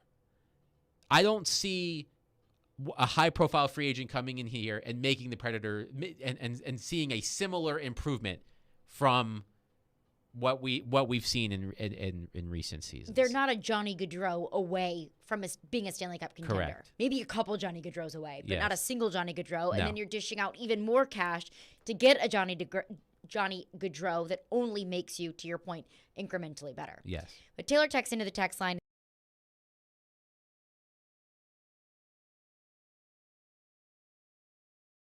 And saying that they signed re-signed Forsberg, a top 4 defenseman, 2 top 6 forwards. Curious on your opinions. I mean, I do think a defenseman like I described is one thing. Mm-hmm. I do think that if you're going to spend that money, I think you're going to have to go cheap on a backup goaltender. I have faith in Connor Ingram to do that, so I'm not concerned about that particular position. Even if Forsberg comes back, I think you need at least one legitimate top 6 forward to play on the line, not with Philip Forsberg. We talked about Ryan Johansson having a quietly solid season, or at least I did. I'm not sure how you felt about Ryan Johansson's season. Fine. I think he did more than expected, considering that he was carrying Luke Kunin and Eeli Tolvanen around for the majority of the season. The fact that he had, I think, 71 points, I think it was, or thereabouts. No, I don't. That doesn't sound right. It's somewhere in that range. He had that many points by having 2, underachieving wingers on his line for most of the season. That's good for Ryan. Mm-hmm. But Ryan Johansson needs a legitimate 63 this season. Okay, it's 63. Mm-hmm. He needs a legitimate winger. Could it? But like we talked about, Valeri Nichushkin is better than Eeli Tolvanen and Luke Kunin, but does Valeri Nichushkin move the needle that much to the one side? No. Andrei Burakovsky? No. Evander Kane? On ice only, which is hard to say with Vander Kane. And that's it. That's No. not even a business that I want to get into, Right. is with Evander Kane. But also another point to that is, sure, you could get maybe a little bit better, if at all, but also you're going to trade for or acquire or sign players that have some miles on them. Because you look at Colorado, the way that they were able to become a Stanley Cup champion is by drafting these players, is by getting them while they're young and grooming them and developing them under your franchise. So yes, a Johnny Gaudreau or a Valeri Nichushkin would make you maybe a little bit better for sure. But for how long?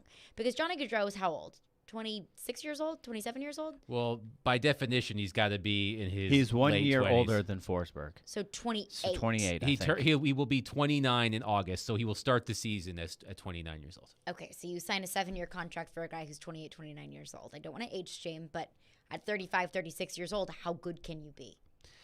I mean, a player like Johnny Gaudreau, it's he who has elite talent. Those players, their decline is slowed by that talent. So Johnny Gaudreau at 34 is as long as he stays healthy, is probably going to be better than the average player at 34. But it's not going to age well. And by the way, according to Pierre LeBrun, by the way, I know Jared makes Pierre LeBrun sound like Pepe Le Pew for some reason, and I've never understood that. LeBrun. Yes, he's not that French. Fiala's deal with the LA Kings 7 times. It's fun to make him more French. 7 times 7.875. So a $7.875 million cap hit over 7 years for Kevin Fiala, according to Pierre LeBrun. That sounds more right in the ballpark than what the 9.394 that we initially heard. Yes. 615-737-1025 is our phone number. We'll take a quick Predators break, but we'll get back into your Predators thoughts later in the 5 o'clock hour. But first, a quick question for you all. Do you think that Derrick Henry is overvalued? Because there is a national writer who thinks that he might be. We'll get into that coming up next. And 615-737-1025 is our phone number. Caroline Fenton, Adam Vingan in for Jared Stillman. Stillman and Company, 1025 The Game. Stuck at work without a radio? Wait a minute. Disastrous. I hate that. It's got to be there. That's okay. Everything is not okay. Download the Game Nashville app or go to theGameNashville.com and listen live. We are Nashville's best sports talk. ESPN 1025 and 1063. The Game. ElectronicExpress.com. We make it happen.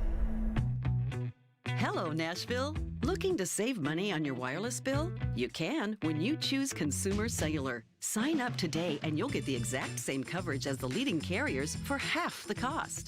This gives you direct access to the widest, most established cellular networks available. Consumer Cellular offers flexible monthly plans with no contract and simple, affordable service that's perfect for your lifestyle and budget. Featuring a wide variety of top-of-the-line phones from Samsung, Motorola, and Apple, you'll find a phone that's perfect for you. Everything is backed by a 100% risk-free guarantee, plus 100% U.S.-based award-winning customer support. Switch your talk, text, and data plan before July 31st and get $100 on every new line of service. Right-size your plan and downsize your bill with Consumer Cellular. Visit consumercellular.com/Nashville100 and enter code Nashville100 to start saving today. Text Valley to 615-737-1025 now. We will qualify 38 listeners for a chance to win a summertime casino getaway at Bally's Evansville. Must be 21 to enter. The winner will be announced Friday at noon. Erectile dysfunction ruins sex, but it's more than that. It harms otherwise good relationships. It destroys marriages. It can cause depression and anxiety, and it can be extremely hard on a man's self-esteem. This is Kim for the Tennessee Men's Clinic. And if you're suffering with ED, if it's affecting you, I want you to know that if you're like most men, we can treat it and get you back to the man you used to be. At the Tennessee Men's Clinic, we're ED experts. Our protocols have success rates as high as 90%. We've successfully treated thousands of men in the Music City, and we have a variety of treatment options and treatment combinations that could have you performing like you haven't in years. You could even last up to an hour and experience great sex again that is satisfying for both you and your partner. In treating your health, expertise matters. So make an appointment today. Your initial appointment is only $99 and includes blood work and a medical consult. Call 615-208-9090 or go to TennesseeMen'sClinic.com. Visit our website to learn more, including side effects. Treatments extra. Results vary. You know it's going to happen, and when your car needs service or repair, remember Mitchell's Mr. Transmission on Gallatin Road, just north of Briley Parkway. Now here's Jim Mitchell. At Mitchell's Mr. Transmission, we also offer free towing with any major repairs. If your vehicle has a breakdown and you should need any type towing, towing is available through Dad's Towing Service. Dad's is a professional towing company in Nashville that provides all types towing and recovery, 24 hours a day. You know it's going to happen, and when your car needs service or repair, remember Mitchell's Mr. Transmission on Gallatin Road, just north of Briley Parkway. From the Hillside Medical Game Studios, WPRT-FM Pegram, WPUC HD2 Laverne. Nashville's exclusive home for the Nashville Predators. ESPN 102.5 and 106.3. Terang, it's a high fly ball. The leading receiver. Awesome game 7. Checkered flag in the air. The Game. A Cromwell media station. Where you have a voice. We're one play away from an injury. He knows this. He's a study of the game. And we have strong opinions. He's been awful. I don't think they were trying, and that's why I feel the way I feel. This is Stillman and Company with Jared Stillman and Caroline Fenton. Presented by TriStar Moving on Nashville's best sports talk. ESPN 102.5 and 106.3 The Game. And on the Game Nashville app. Twitch, YouTube, and Facebook Live. Our streaming is brought to you by the law offices of Amanda Gentry. We're breaking down all of your Preds thoughts. We'll get into that later on in the show, but wanted to take a quick Titans breather because I saw an article today that at first made me a little angry. I saw a headline on CBS.com written by Jeff Kerr, who covers the NFL for CBS. Says overvalued players on every AFC team. Browns too high on Deshaun Watson, probably fair considering he might not even play. It says Titans and Colts rely heavily on running backs. So of course, when I opened this article, that's the very first thing I did was scroll down to the Tennessee Titans to see what Jeff Kerr, this writer for CBS and NFL, had to say about the Titans. And when I first read overvalued, my first interpretation of what that word meant was paid too much, hyped up too much, essentially just overhyped. And when I saw that Derrick Henry was the player listed for the Tennessee Titans, I got a little angry because I thought, no way the Tennessee Titans could be overpaying Derrick Henry because he's the backbone of this offense. Whatever they're paying him, you could argue probably isn't enough. And no, Derrick Henry is not overhyped. You could argue however much hype you would give him, he might be underhyped.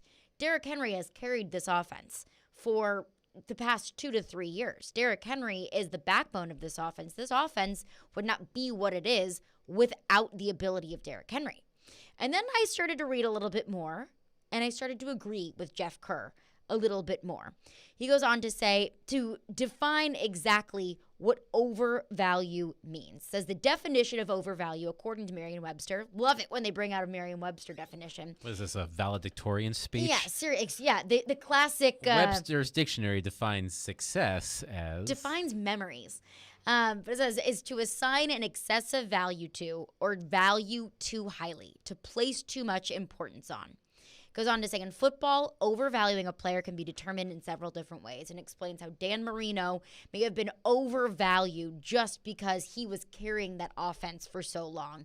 That you could argue the Miami Dolphins did not win a Super Bowl because Dan Marino was that offense, that he was the only one of that offense that was carrying it. So I started to think a little bit more that, yeah, maybe the Titans, by that definition, by Merriam-Webster's definition, do overvalue Derrick Henry. Goes on to say the Titans offense goes through Henry, even though it could prove that it could win games without him last season. When he missed 9 games last year, they went 6-3. Of course, we know that. Of course, we know that the Titans didn't really have too much of a gap to bridge when Derrick Henry went down with injury.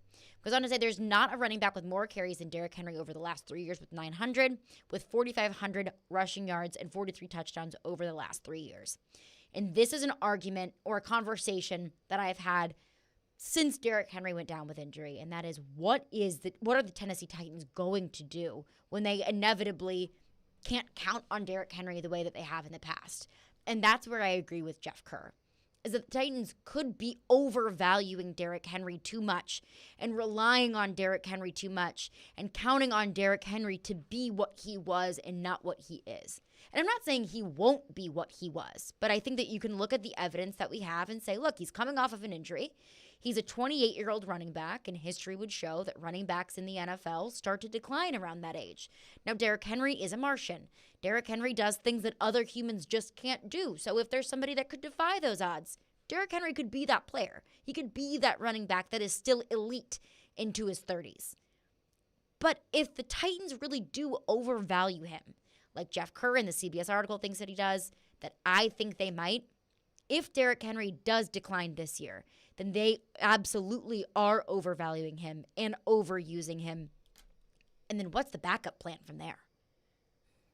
it's when I watched the Titans last year, they did get solid running from Deontay Foreman. Once Derrick Henry went down, but Deontay Foreman no longer a member of the Tennessee Titans, if I'm not mistaken, right? Signed somewhere else. Yes.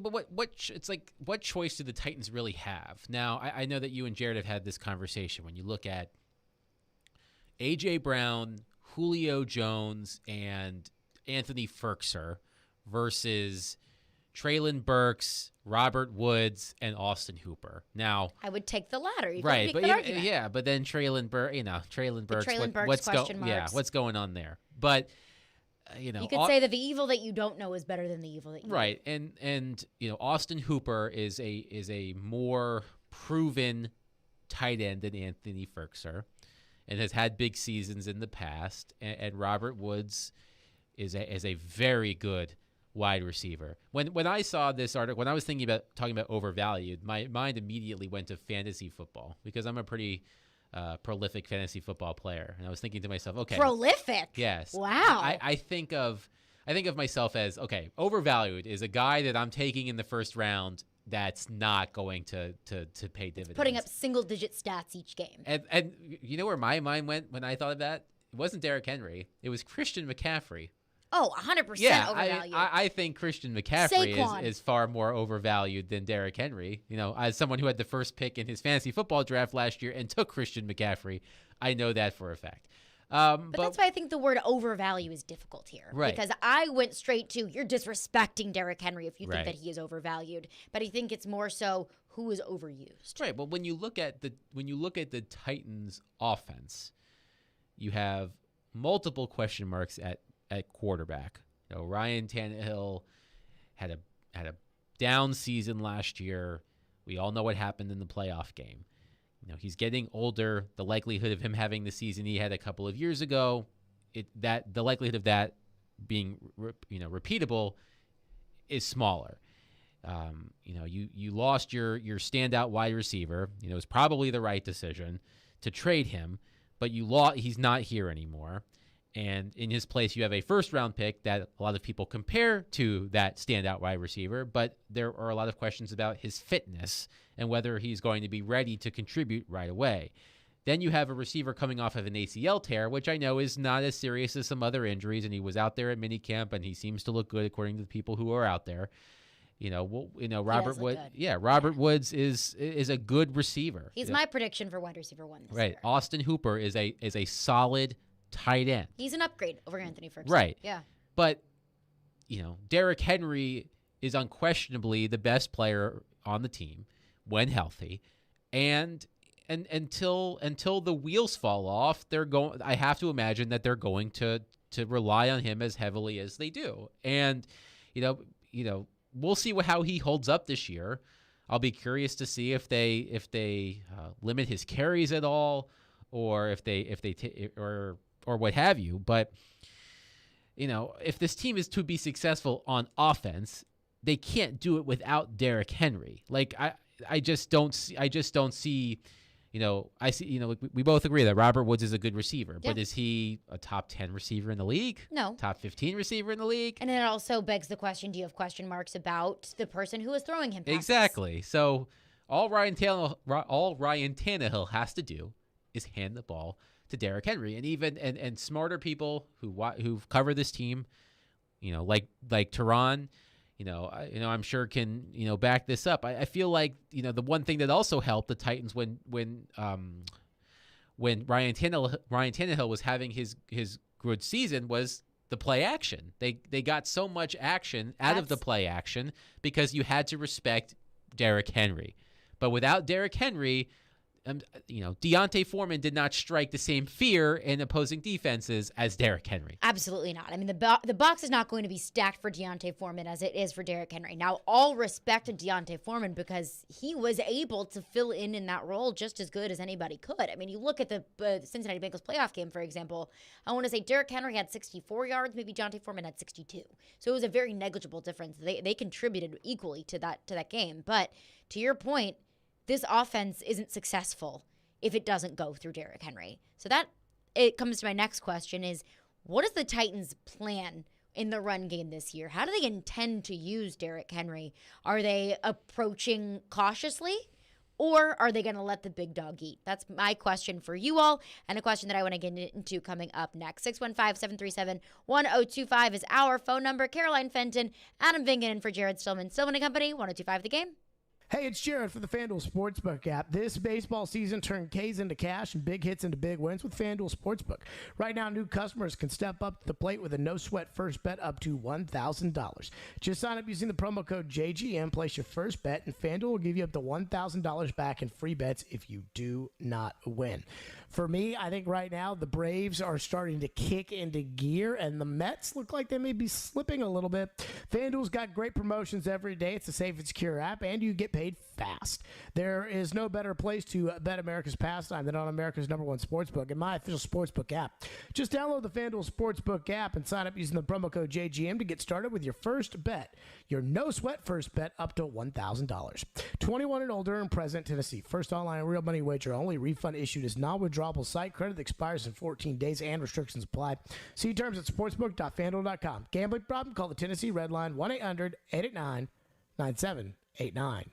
Join 102.5 and 106.3 The Game and Newton Motor Group this summer to help kids in Middle Tennessee. We're teaming up with Souls for Souls to provide shoes to children experiencing homelessness in Nashville and the surrounding area for back to school. Our goal is to raise $20,000, which will provide 1,000 pairs of shoes for kids. To help, go to thegamenashville.com/shoes. Let's do some good this summer. Newton Motor Group is a proud sponsor of Souls for Music City. Newton Motor Group, the best car deals in Nashville. Start at Newton. Visit thegamenashville.com/shoes. Hi guys, it's Andrew with Hillside Medical Clinic. Is erectile dysfunction damaging your relationship? Are you sick of the pill and all the side effects? Well, welcome to the future. We have a major medical breakthrough. Hillside Medical Clinic uses the most advanced form of wave therapy. Backed by 60 clinical studies, our technology uses pressure waves to repair and open up blood vessels. We've helped countless men get rid of their ED. But what is the true end result?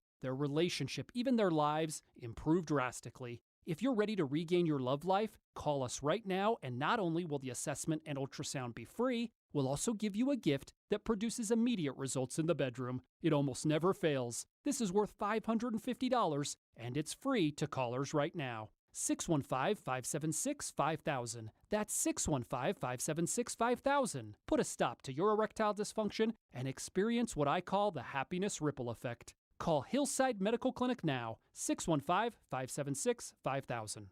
Hey, Willie Donick here. Are you feeling the sting of higher interest rates and higher costs? Those credit cards and other loans are costing more and more every month, and inflation is making everything else more expensive.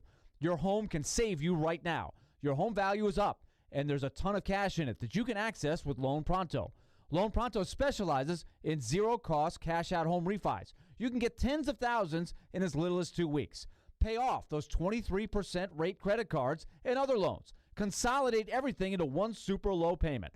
People who do this usually cut $800 or more from their monthly budget. If your home mortgage rate goes up a point or so, it's offset by your credit card rate going to zero. So call Loan Pronto now and unlock that equity and wipe out the bad debt. Do it now. You can even skip your next 2 house payments. Call 615-499-5780 or go to loanpronto.com. That's 615-499-5780. Equal housing lender, NMLS 166-1781, subject to lender approval. We want to hear from you. Thanks for taking the call. Join the conversation. Call or text at 615-737-1025. Driven by WilsonCountyHyundai.com. You're listening to Stillman and Company. Presented by TriStar Moving. On ESPN 102.5 and 106.3 The Game. And on the Game Nashville app. Do you think Derrick Henry come back? Is Derrick Henry past his prime? No, I don't think he is, but I think it's going to depend on what Todd Downing and how he uses him. And now, if he goes out there and, gives him like 40 to 50, 35 to 40 carries a game, then all of a sudden you're going to wear him down. I think Derrick's hungry. I think he's ready. I know it's the difference between playing football and doing a video and doing workouts is totally different. But I think that, Derrick Henry is using this as motivation to show everybody that, understand I was hurt. I know in a playoff game that I didn't play well, but I'm motivated to come back stronger, bigger, faster, and even mad. So, he may not be the back that ran for 2,000 yards, but I still think he can run. He can still have about between 1,500 and 1,600 yards and still be one of the best backs in his league. That was Chris Sanders, Forever Titans wide receiver, on our show earlier today. I asked him, how do you think the Titans are going to approach using Derrick Henry? Do you have to go into it thinking, okay, Derrick Henry is Derrick freaking Henry, and he's the best running back in the league, and our offense doesn't work without him?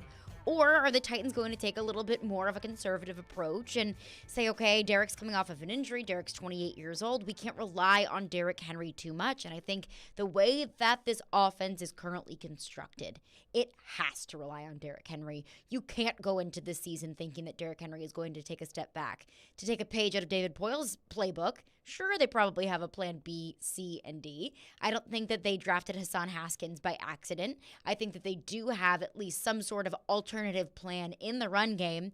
But Chris was on the show earlier and said that acquiring Austin Hooper and Robert Woods is going to transform this offense from a run-first offense to a pass-first offense. And I don't see any scenario in which the Tennessee Titans are a successful team, are competing for the Super Bowl, as long as Ryan Tannehill is under center, that this team can be a pass-first offense and be successful.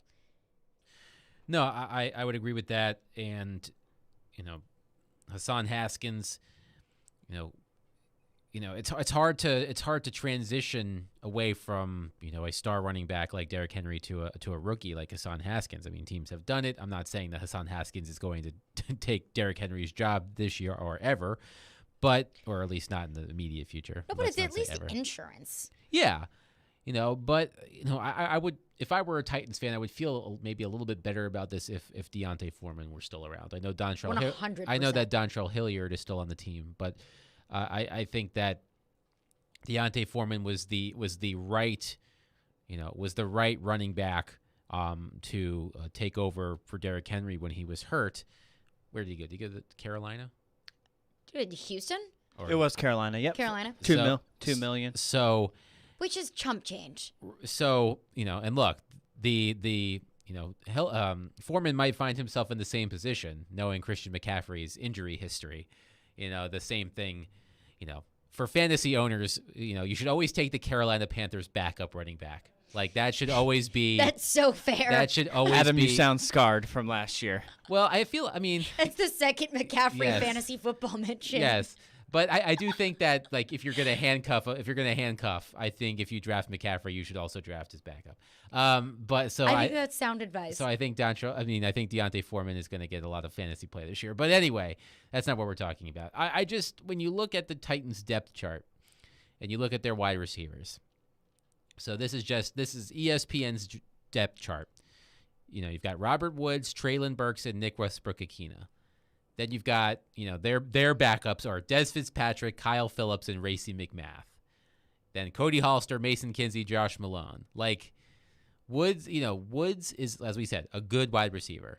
Nick Westbrook-Akina emerged as a solid option last season. He is, and I don't think he's anything more than that. And no disrespect to Nick Westbrook-Akina, because he stepped up last year when the rest of the wide receiver position was a revolving door. Right. Your offense is not better because of Nick Westbrook-Akina. Your future is not rooted in Nick Westbrook-Akina. He's fine. Yeah, I think if A.J. Brown were still on this team, maybe that changes a little bit. I just think that everything that the Titans do on offense is predicated by Derrick Henry, whether he's running the ball, whether he's a decoy. When Derrick Henry is on the field, opposing defenses have to plan for that.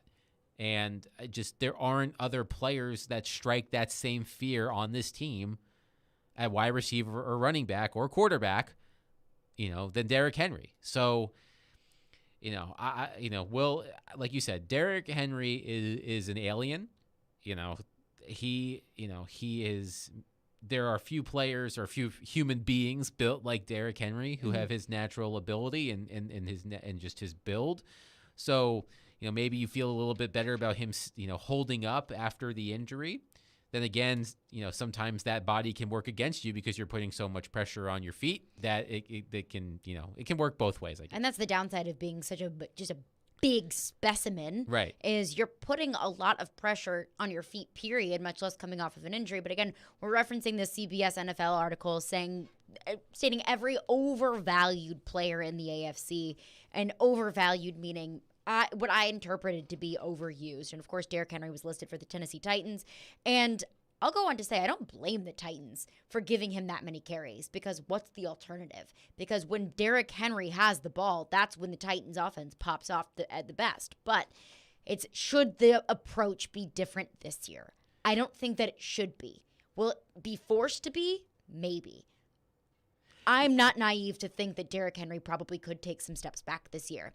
But that's saying if Derrick Henry has a 1,500-yard season, that's still a hell of a season.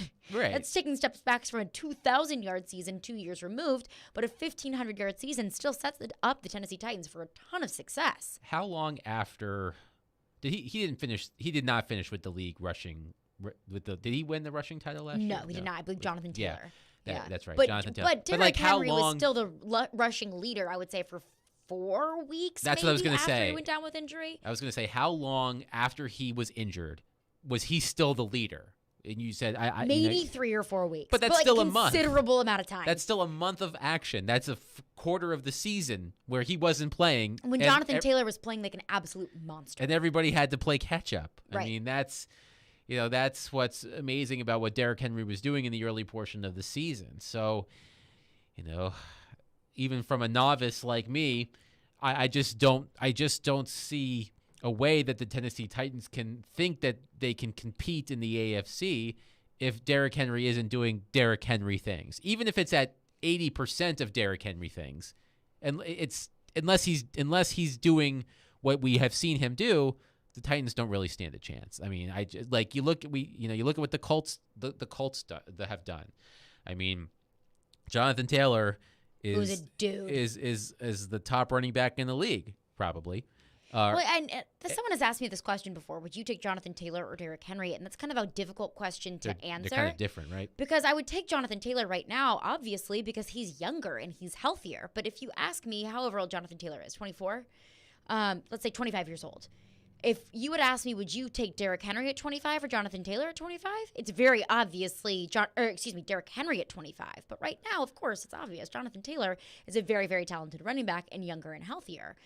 But to your point, yeah, the Colts are in a really cushy position where Matt Ryan has showed that he can be a really good quarterback when he has a really good run game. It's the same thing with Ryan Tannehill. He balled out in 2019 and 2020 because he had a 2,000-yard rushing back. So how good can this team be when Derrick Henry doesn't do Derrick Henry things?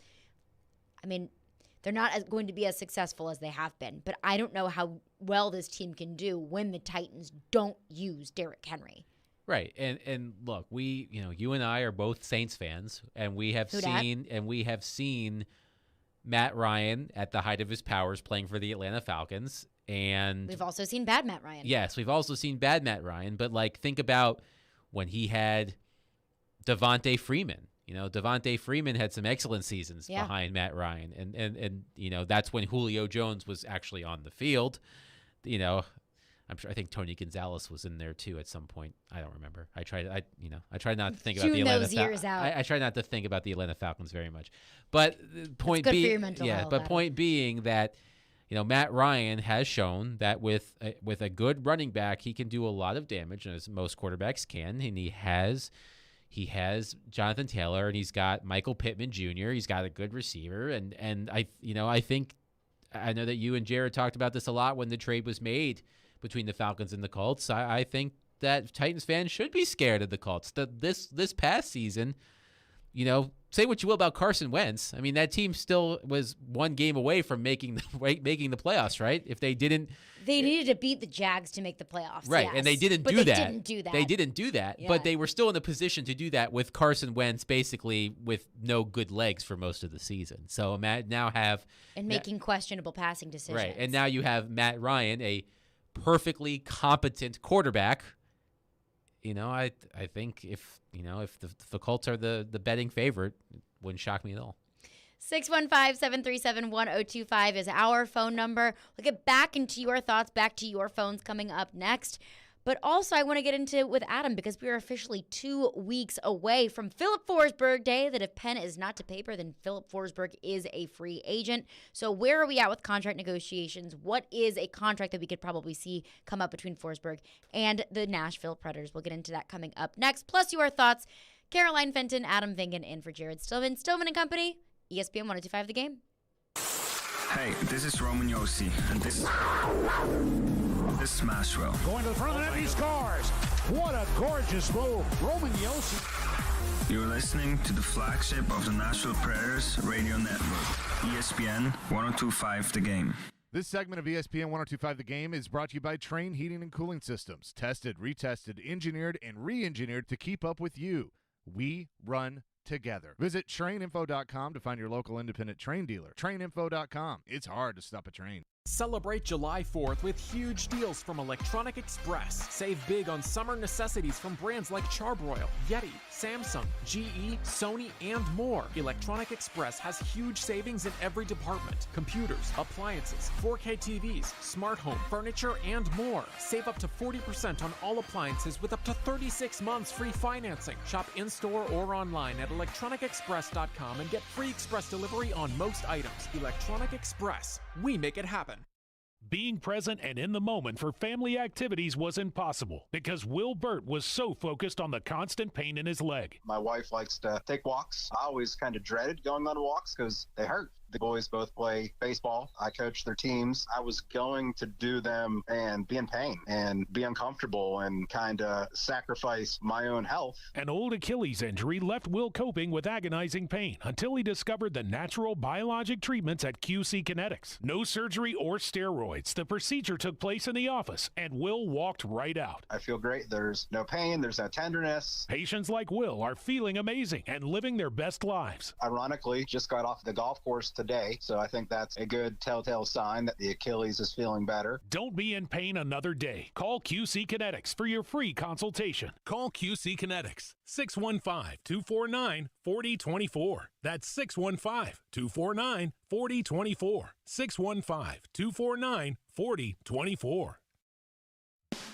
Hey, this is Sean Ford, Director of Sales for ESPN 102.5 The Game. I'm looking for talented salespeople to add to our dynamic and growing team. If you're an experienced seller who's looking for a new adventure and a career path that offers more excitement and new opportunities, you may want to listen up. First of all, if you're hearing this message, you're probably already a fan of The Game. We have a long list of local businesses who are fans too and love what we do to help them grow. You might be someone who could be a part of that experience. Are you comfortable meeting strangers and earning their trust? Do you enjoy working in a team environment but self-motivated to set and achieve your own personal goals? Are you a creative person who loves to share your ideas with others? Do you thrive on making a difference in your community? If the answers to all those questions was yes, then we should talk. Send your resume and cover letter to together@cromwellmedia.com. That's together@cromwellmedia.com. Let's see if we're a good match. Cromwell Media is an equal opportunity employer. Robbie and Rex Road here on ESPN. Welcome into the DDC. Stillman Company is delivered. There's a new way to hear 102.5 The Game. Nashville's best sports talk on 106.3 FM. From downtown Nashville to Spring Hill on I-65 and to Murfreesboro on I-24. You now have two choices to hear our great sports programming. Get the extra point, no problem. And the Nashville Predators. He scores! Check out 106.3 now and save it as a preset. Hey, this is Pekka Rinne. You're listening to Nashville's best sports talk, ESPN 102.5 The Game. Tune in for Nashville Sounds Baseball tonight at 7:05 p.m. on 94.9 The Fan as the Sounds face the Indianapolis Indians, AAA affiliate of the Pittsburgh Pirates at First Horizon Park. Sounds Baseball on 94.9 The Fan, presented by 312 Pizza and Farm Bureau Health Plans. 2 weeks away from July 13th, and that date might mean nothing to you, and it could mean everything to you, because that would be the day that Philip Forsberg needs to sign a deal with the Nashville Predators before he's released into free agency. So where things land with his contract as is. So we heard earlier this week from Frank Saravalli that Forsberg's camp was asking in the low 8s. And if you have all of these question marks popping up because of that, that's probably fair, because the same thing happened to me. Low 8s is incredibly lowballing and not what I thought that Forsberg's camp would at least be asking for. But it was Jared reported yesterday that it's in fact not the low 8s, that trade protection is not an issue in terms of contract negotiations, that it's higher than low 8s. What the exact number is, we don't know. But so we can assume that from here on with Forsberg and the Predators, the contract negotiations are contract specifics in terms of money. So that's where things are with Forsberg's contract. And again, he has 2 weeks to sign that deal before he is a free agent. But let's go to your phones on Philip Forsberg. Kyle is up next on Kevin Fiala. Hey, I'm going to make this real quick. Just two things. For one, Adam, thanks for your time. The Athletic, the gold standard. Fred's beat won't be the same without you. Two. All right. So now that Fiala has been traded, he signed his deal, the terms have come out, is there any comparable between Fiala and Forsberg's contract, possibly? I know Fiala's a few years younger, and they're both relatively in the same production range. Fiala's a little lower right now, but as I said, he's younger. All right, thanks. Yeah, thank you for your call, Kyle. What did we say? Kevin Fiala had, 80 points last year? He had 85 points last season in 82 points. games, 33 goals, 52 points. And he in his full seasons in Nashville in 17-18, he had 48 points in 80 games. He had 39 points he actually played 83 games in 18-19 because he was traded. He played 64 for the Predators and 19 for the Wild. So he actually played 83 games in 18-19, but he had 39 points in 83 games. His full seasons with Minnesota, 54 points in 64 games, 40 points in 50 games, 85 points in 82 games. And I think that, as we were talking about before, it's hard to draw comparisons between restricted free agents and unrestricted free agents. So that isn't to say that Kevin Fiala couldn't be used as a comparable, but under normal circumstances, RFAs and UFAs are not compared just because of the fact that Kevin Fiala didn't have unrestricted rights. Right. So I don't think Fiala is going to be used as a comparison here, just based on the fact that they are of different status. And that was a question that I asked you because there were several numbers that were floating around before we got the final number. And what was that again? 8? 7, 9? The evolving hockey model had him making like $9.5 million. Yeah. So I asked you, is that something, if that was the case, if that was going to be his contract, is that something that Forsberg's camp could bring to the Predators? Let's say they were negotiating 9-2. And if that was the case, could they say, okay, well, Fiala's making 9-4, 9-5, comparable seasons this past year. We want that instead. But that's not the case.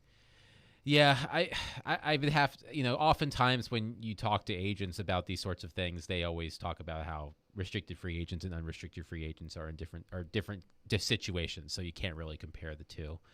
Right. But I think the deal for Fiala, which was 7 years under just a shade under 8, I think makes sense. I think that's probably the right value for a player of his age and his production. So I've got no qualms with the contract. I think it's a fair contract for Fiala. We'll go back to your phones for lines driven by WilsonCountyHyundai.com. Michael texts in and says, with public criticism so loud this offseason and Poyle's career winding down, do those factors cause Poyle to make some bold and aggressive moves this offseason? Or does he still have such irrational belief in the team that he has that he'll stick to just Forsberg or a Forsberg replacement and then some smaller moves? Well, you have to think about the cap situation, because you look at all the cap space, and I fell victim to this as well, that if you re-sign Philip Forsberg, a large chunk of that cap space disappears. So you might only have $13 or $14 million to play with, which is not nothing, but maybe that's maybe two players. Maybe two players. I do believe that. I do not anticipate David Poyle re-signing Philip Forsberg and just calling it a day. I think it is clear that they need more secondary scoring. So I would imagine that there would be another move on top of that. Like if they re-sign Forsberg, I think they sign or trade for at least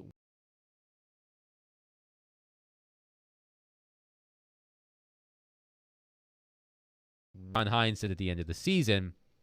Forsberg and Duchesne, they played a little with Johansson. They played mostly with Granlund. And basically, whichever center was not playing with those two wingers struggled because the wingers they were playing with didn't produce, namely Luke Kunin and Eeli Tolvanen. Right. So I think that if Forsberg comes back, you need at least one more. If Forsberg doesn't come back, you probably need two. One to replace Forsberg and then another one on top of that. And while we're talking about the cap situation, I keep going back to how frustrated I am about David Poyle's patchy moves, as I call them. Moves that really aren't big impact moves, but you just bring in guys to fill holes that may be there. Mhm. And I go to Jeremy Lozon.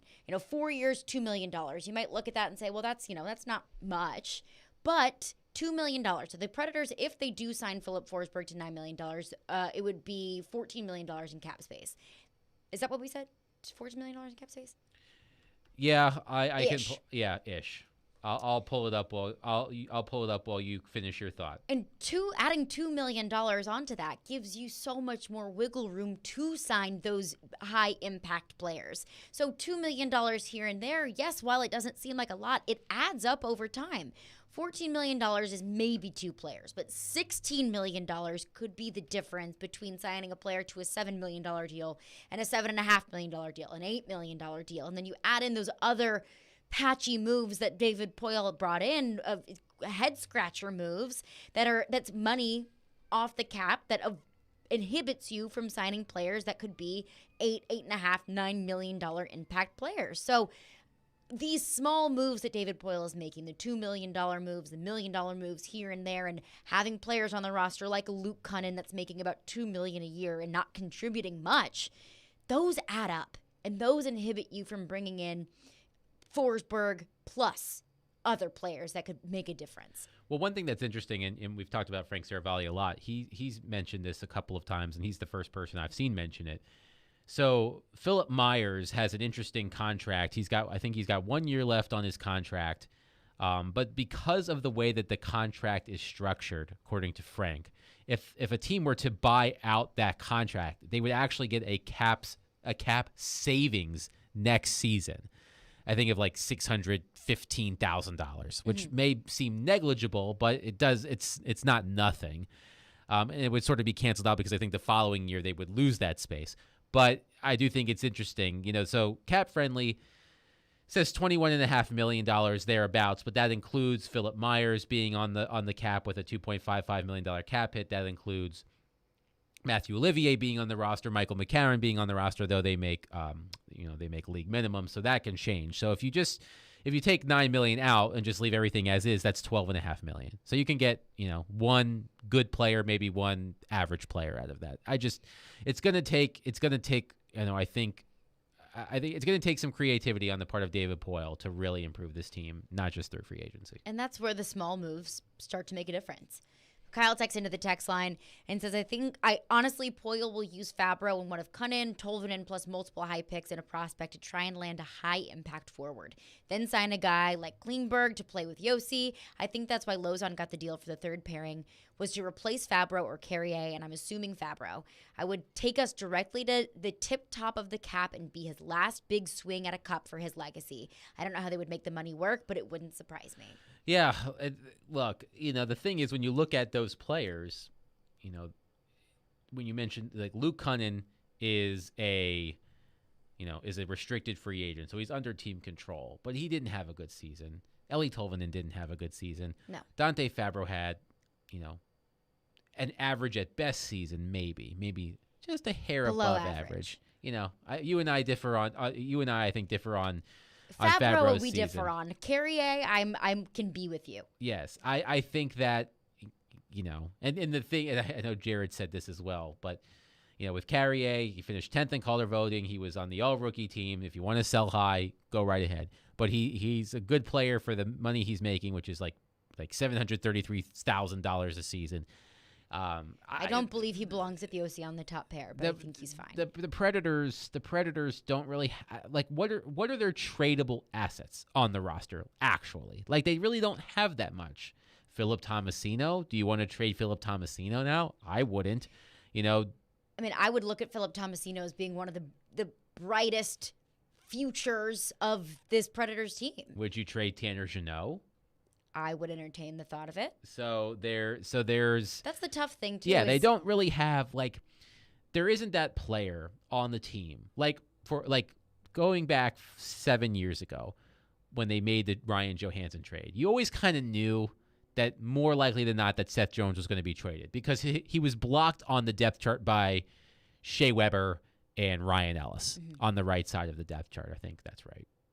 I think he's right-handed. But either way, he was blocked on the depth chart by Weber and Yossi and Ekholm and Ellis. So you knew that he was probably going to be that. And they traded Seth Jones, and they got Ryan Johansson. They don't have that asset. That's like, this is the person that if the Predators want to make a splash, clearly this is the person they're going to trade. I mean, the one player they have that would do that is UC Saros. But they're not trading UC Saros. No, they're not trading. So that they just don't have that asset. I would say now's the time to do it. It would, yeah, for sure. But they don't have that asset.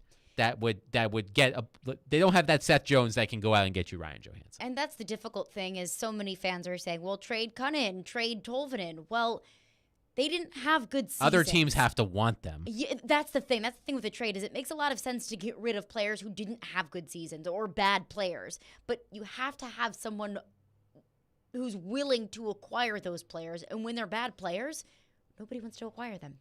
That's why trades are difficult. Right. 615-737-1025 is our phone number. Paul Karski joined the morning show this morning and had a quote that was heard around Twitter. And I want to discuss that coming up next. 615-737-1025. Caroline Fenton, Adam Vingan in for Jared Stillman. Stillman and Company, 1025 The Game. At some point, it's a combination of who did you play and what does your skill set look like. Get the best analysis of the big stories in the sports world with ESPN's Jason Fitz. If you reach for a quarterback in the draft because you need one, you're going to set your franchise back 5 years. Join Fitzy every Wednesday at 4:30. Presented by Blood Assurance. Jason Fitz. I am 5'9.5" on ESPN 1025 and 1063 The Game and the Game Nashville app. From the Fox 17 News Code Red Weather Center. Our sunny and hot pattern will continue right into Thursday as we slowly introduce storm chances beginning with a few on Thursday. Better chances developing by Friday. Highs remain in the low 90s. For Fox 17, I'm Chief Meteorologist Katie Morgan. This weather report brought to you by Hiller Plumbing, Heating, Cooling, and Electrical. Call the Happy Face Truck today. Race fans, it's the biggest event of the summer, July 9th at Nashville's legendary Fairgrounds Speedway with the SRX Racing Series and Rackney Roofing Masters of the Pros 150. This event will sell out quickly, so get your tickets now at NashvilleFairgroundsSpeedway.racing. The biggest names from NASCAR and Indy Racing like Tony Stewart, Bobby Labonte, Michael Waltrip, Helio Castroneves, Joseph Newgarden, and more. Don't miss this huge event. Secure your tickets today at NashvilleFairgroundsSpeedway.racing. Hey, Willie Donick here. Are you feeling the sting of higher interest rates and higher costs? Those credit cards and other loans are costing more and more every month. And inflation is making everything else more expensive. Your home can save you right now. Your home value is up, and there's a ton of cash in it that you can access with Loan Pronto. Loan Pronto specializes in zero-cost cash-out home refis. You can get tens of thousands in as little as 2 weeks. Pay off those 23% rate credit cards and other loans. Consolidate everything into one super low payment. People who do this usually cut $800 or more from their monthly budget. If your home mortgage rate goes up a point or so, it's offset by your credit card rate going to zero. So call Loan Pronto now and unlock that equity and wipe out the bad debt. Do it now. You can even skip your next 2 house payments. Call 615-499-5780 or go to loanpronto.com. That's 615-499-5780. Equal housing lender, NMLS 166-1781, subject to lender approval.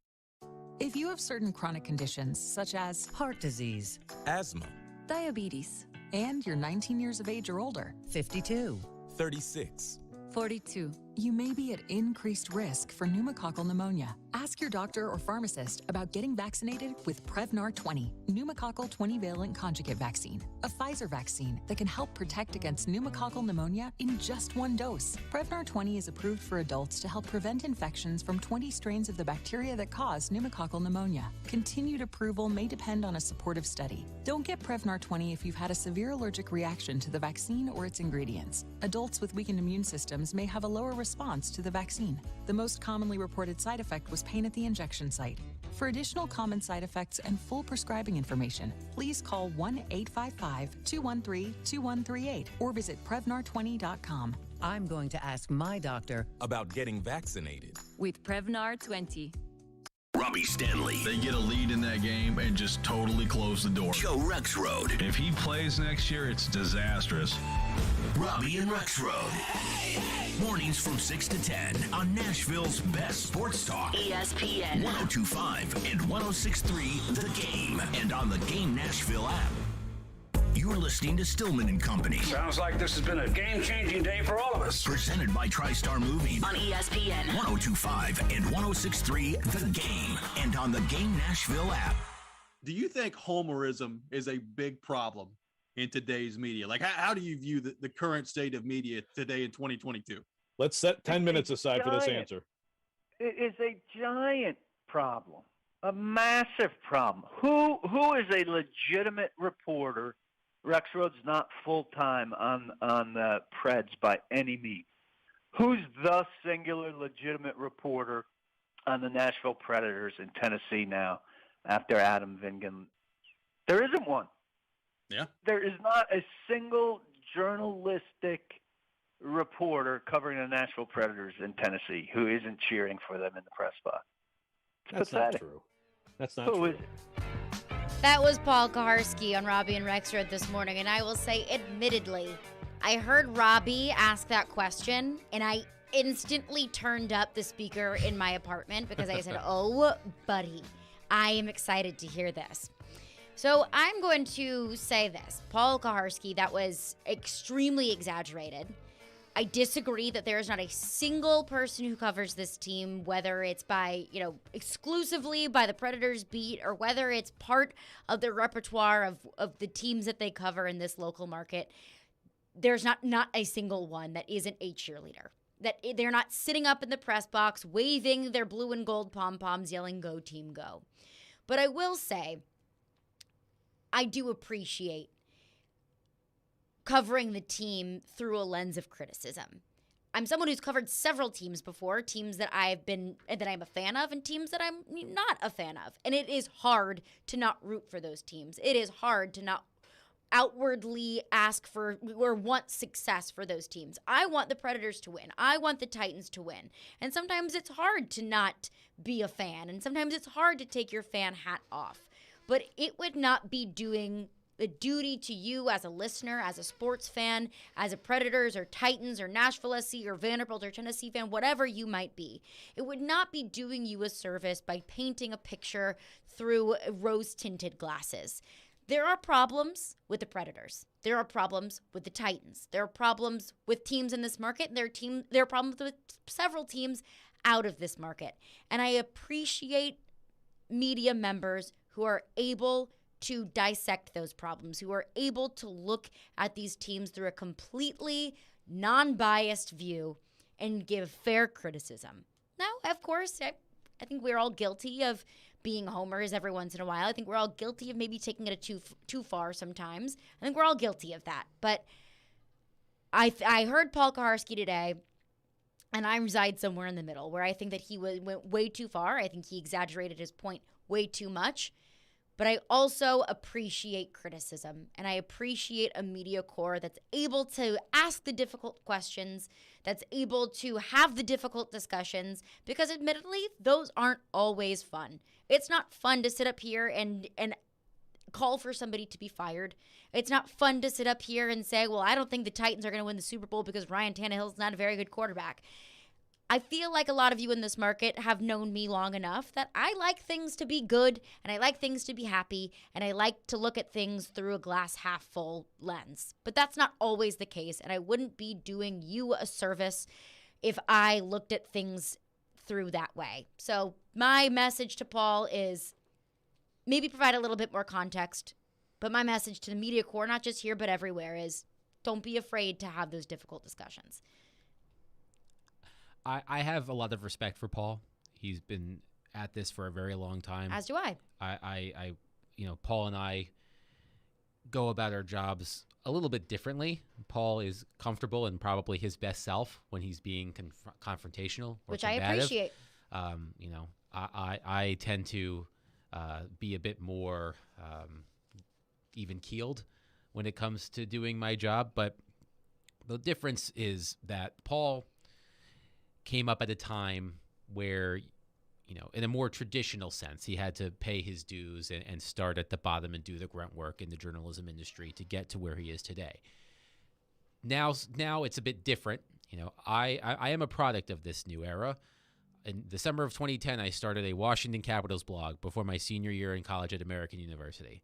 And I was able to turn that into a bunch of freelance jobs, which allowed me to turn it into a full-time job covering the Predators for 2 outlets in this town.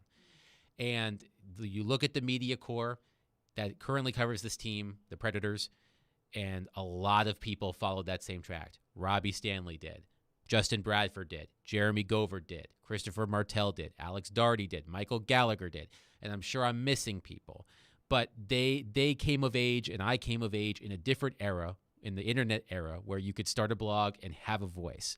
So I can understand why Paul might take umbrage with how people cover the team based on his sensibilities. I also, too, believe that he exaggerated. I was in that press box for 7+ years. I didn't see any of the people I mentioned ever cheer for the team. Were they fans of the Predators at one point? Was that what got them into journalism? Yes. But has it clouded their coverage? I can't say it has, I can't say one way or the other, but, yes or no definitively. But, by and large, all of the people I've mentioned and other people have conducted themselves with integrity, and I support all of them. And, I appreciate the things that Paul has said about me.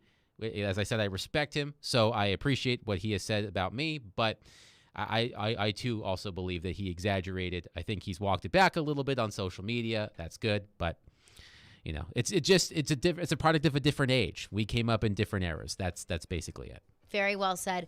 Appreciate Adam for stepping in for Jared Stillman today. ESPN Radio is up next. We'll see y'all tomorrow at 2.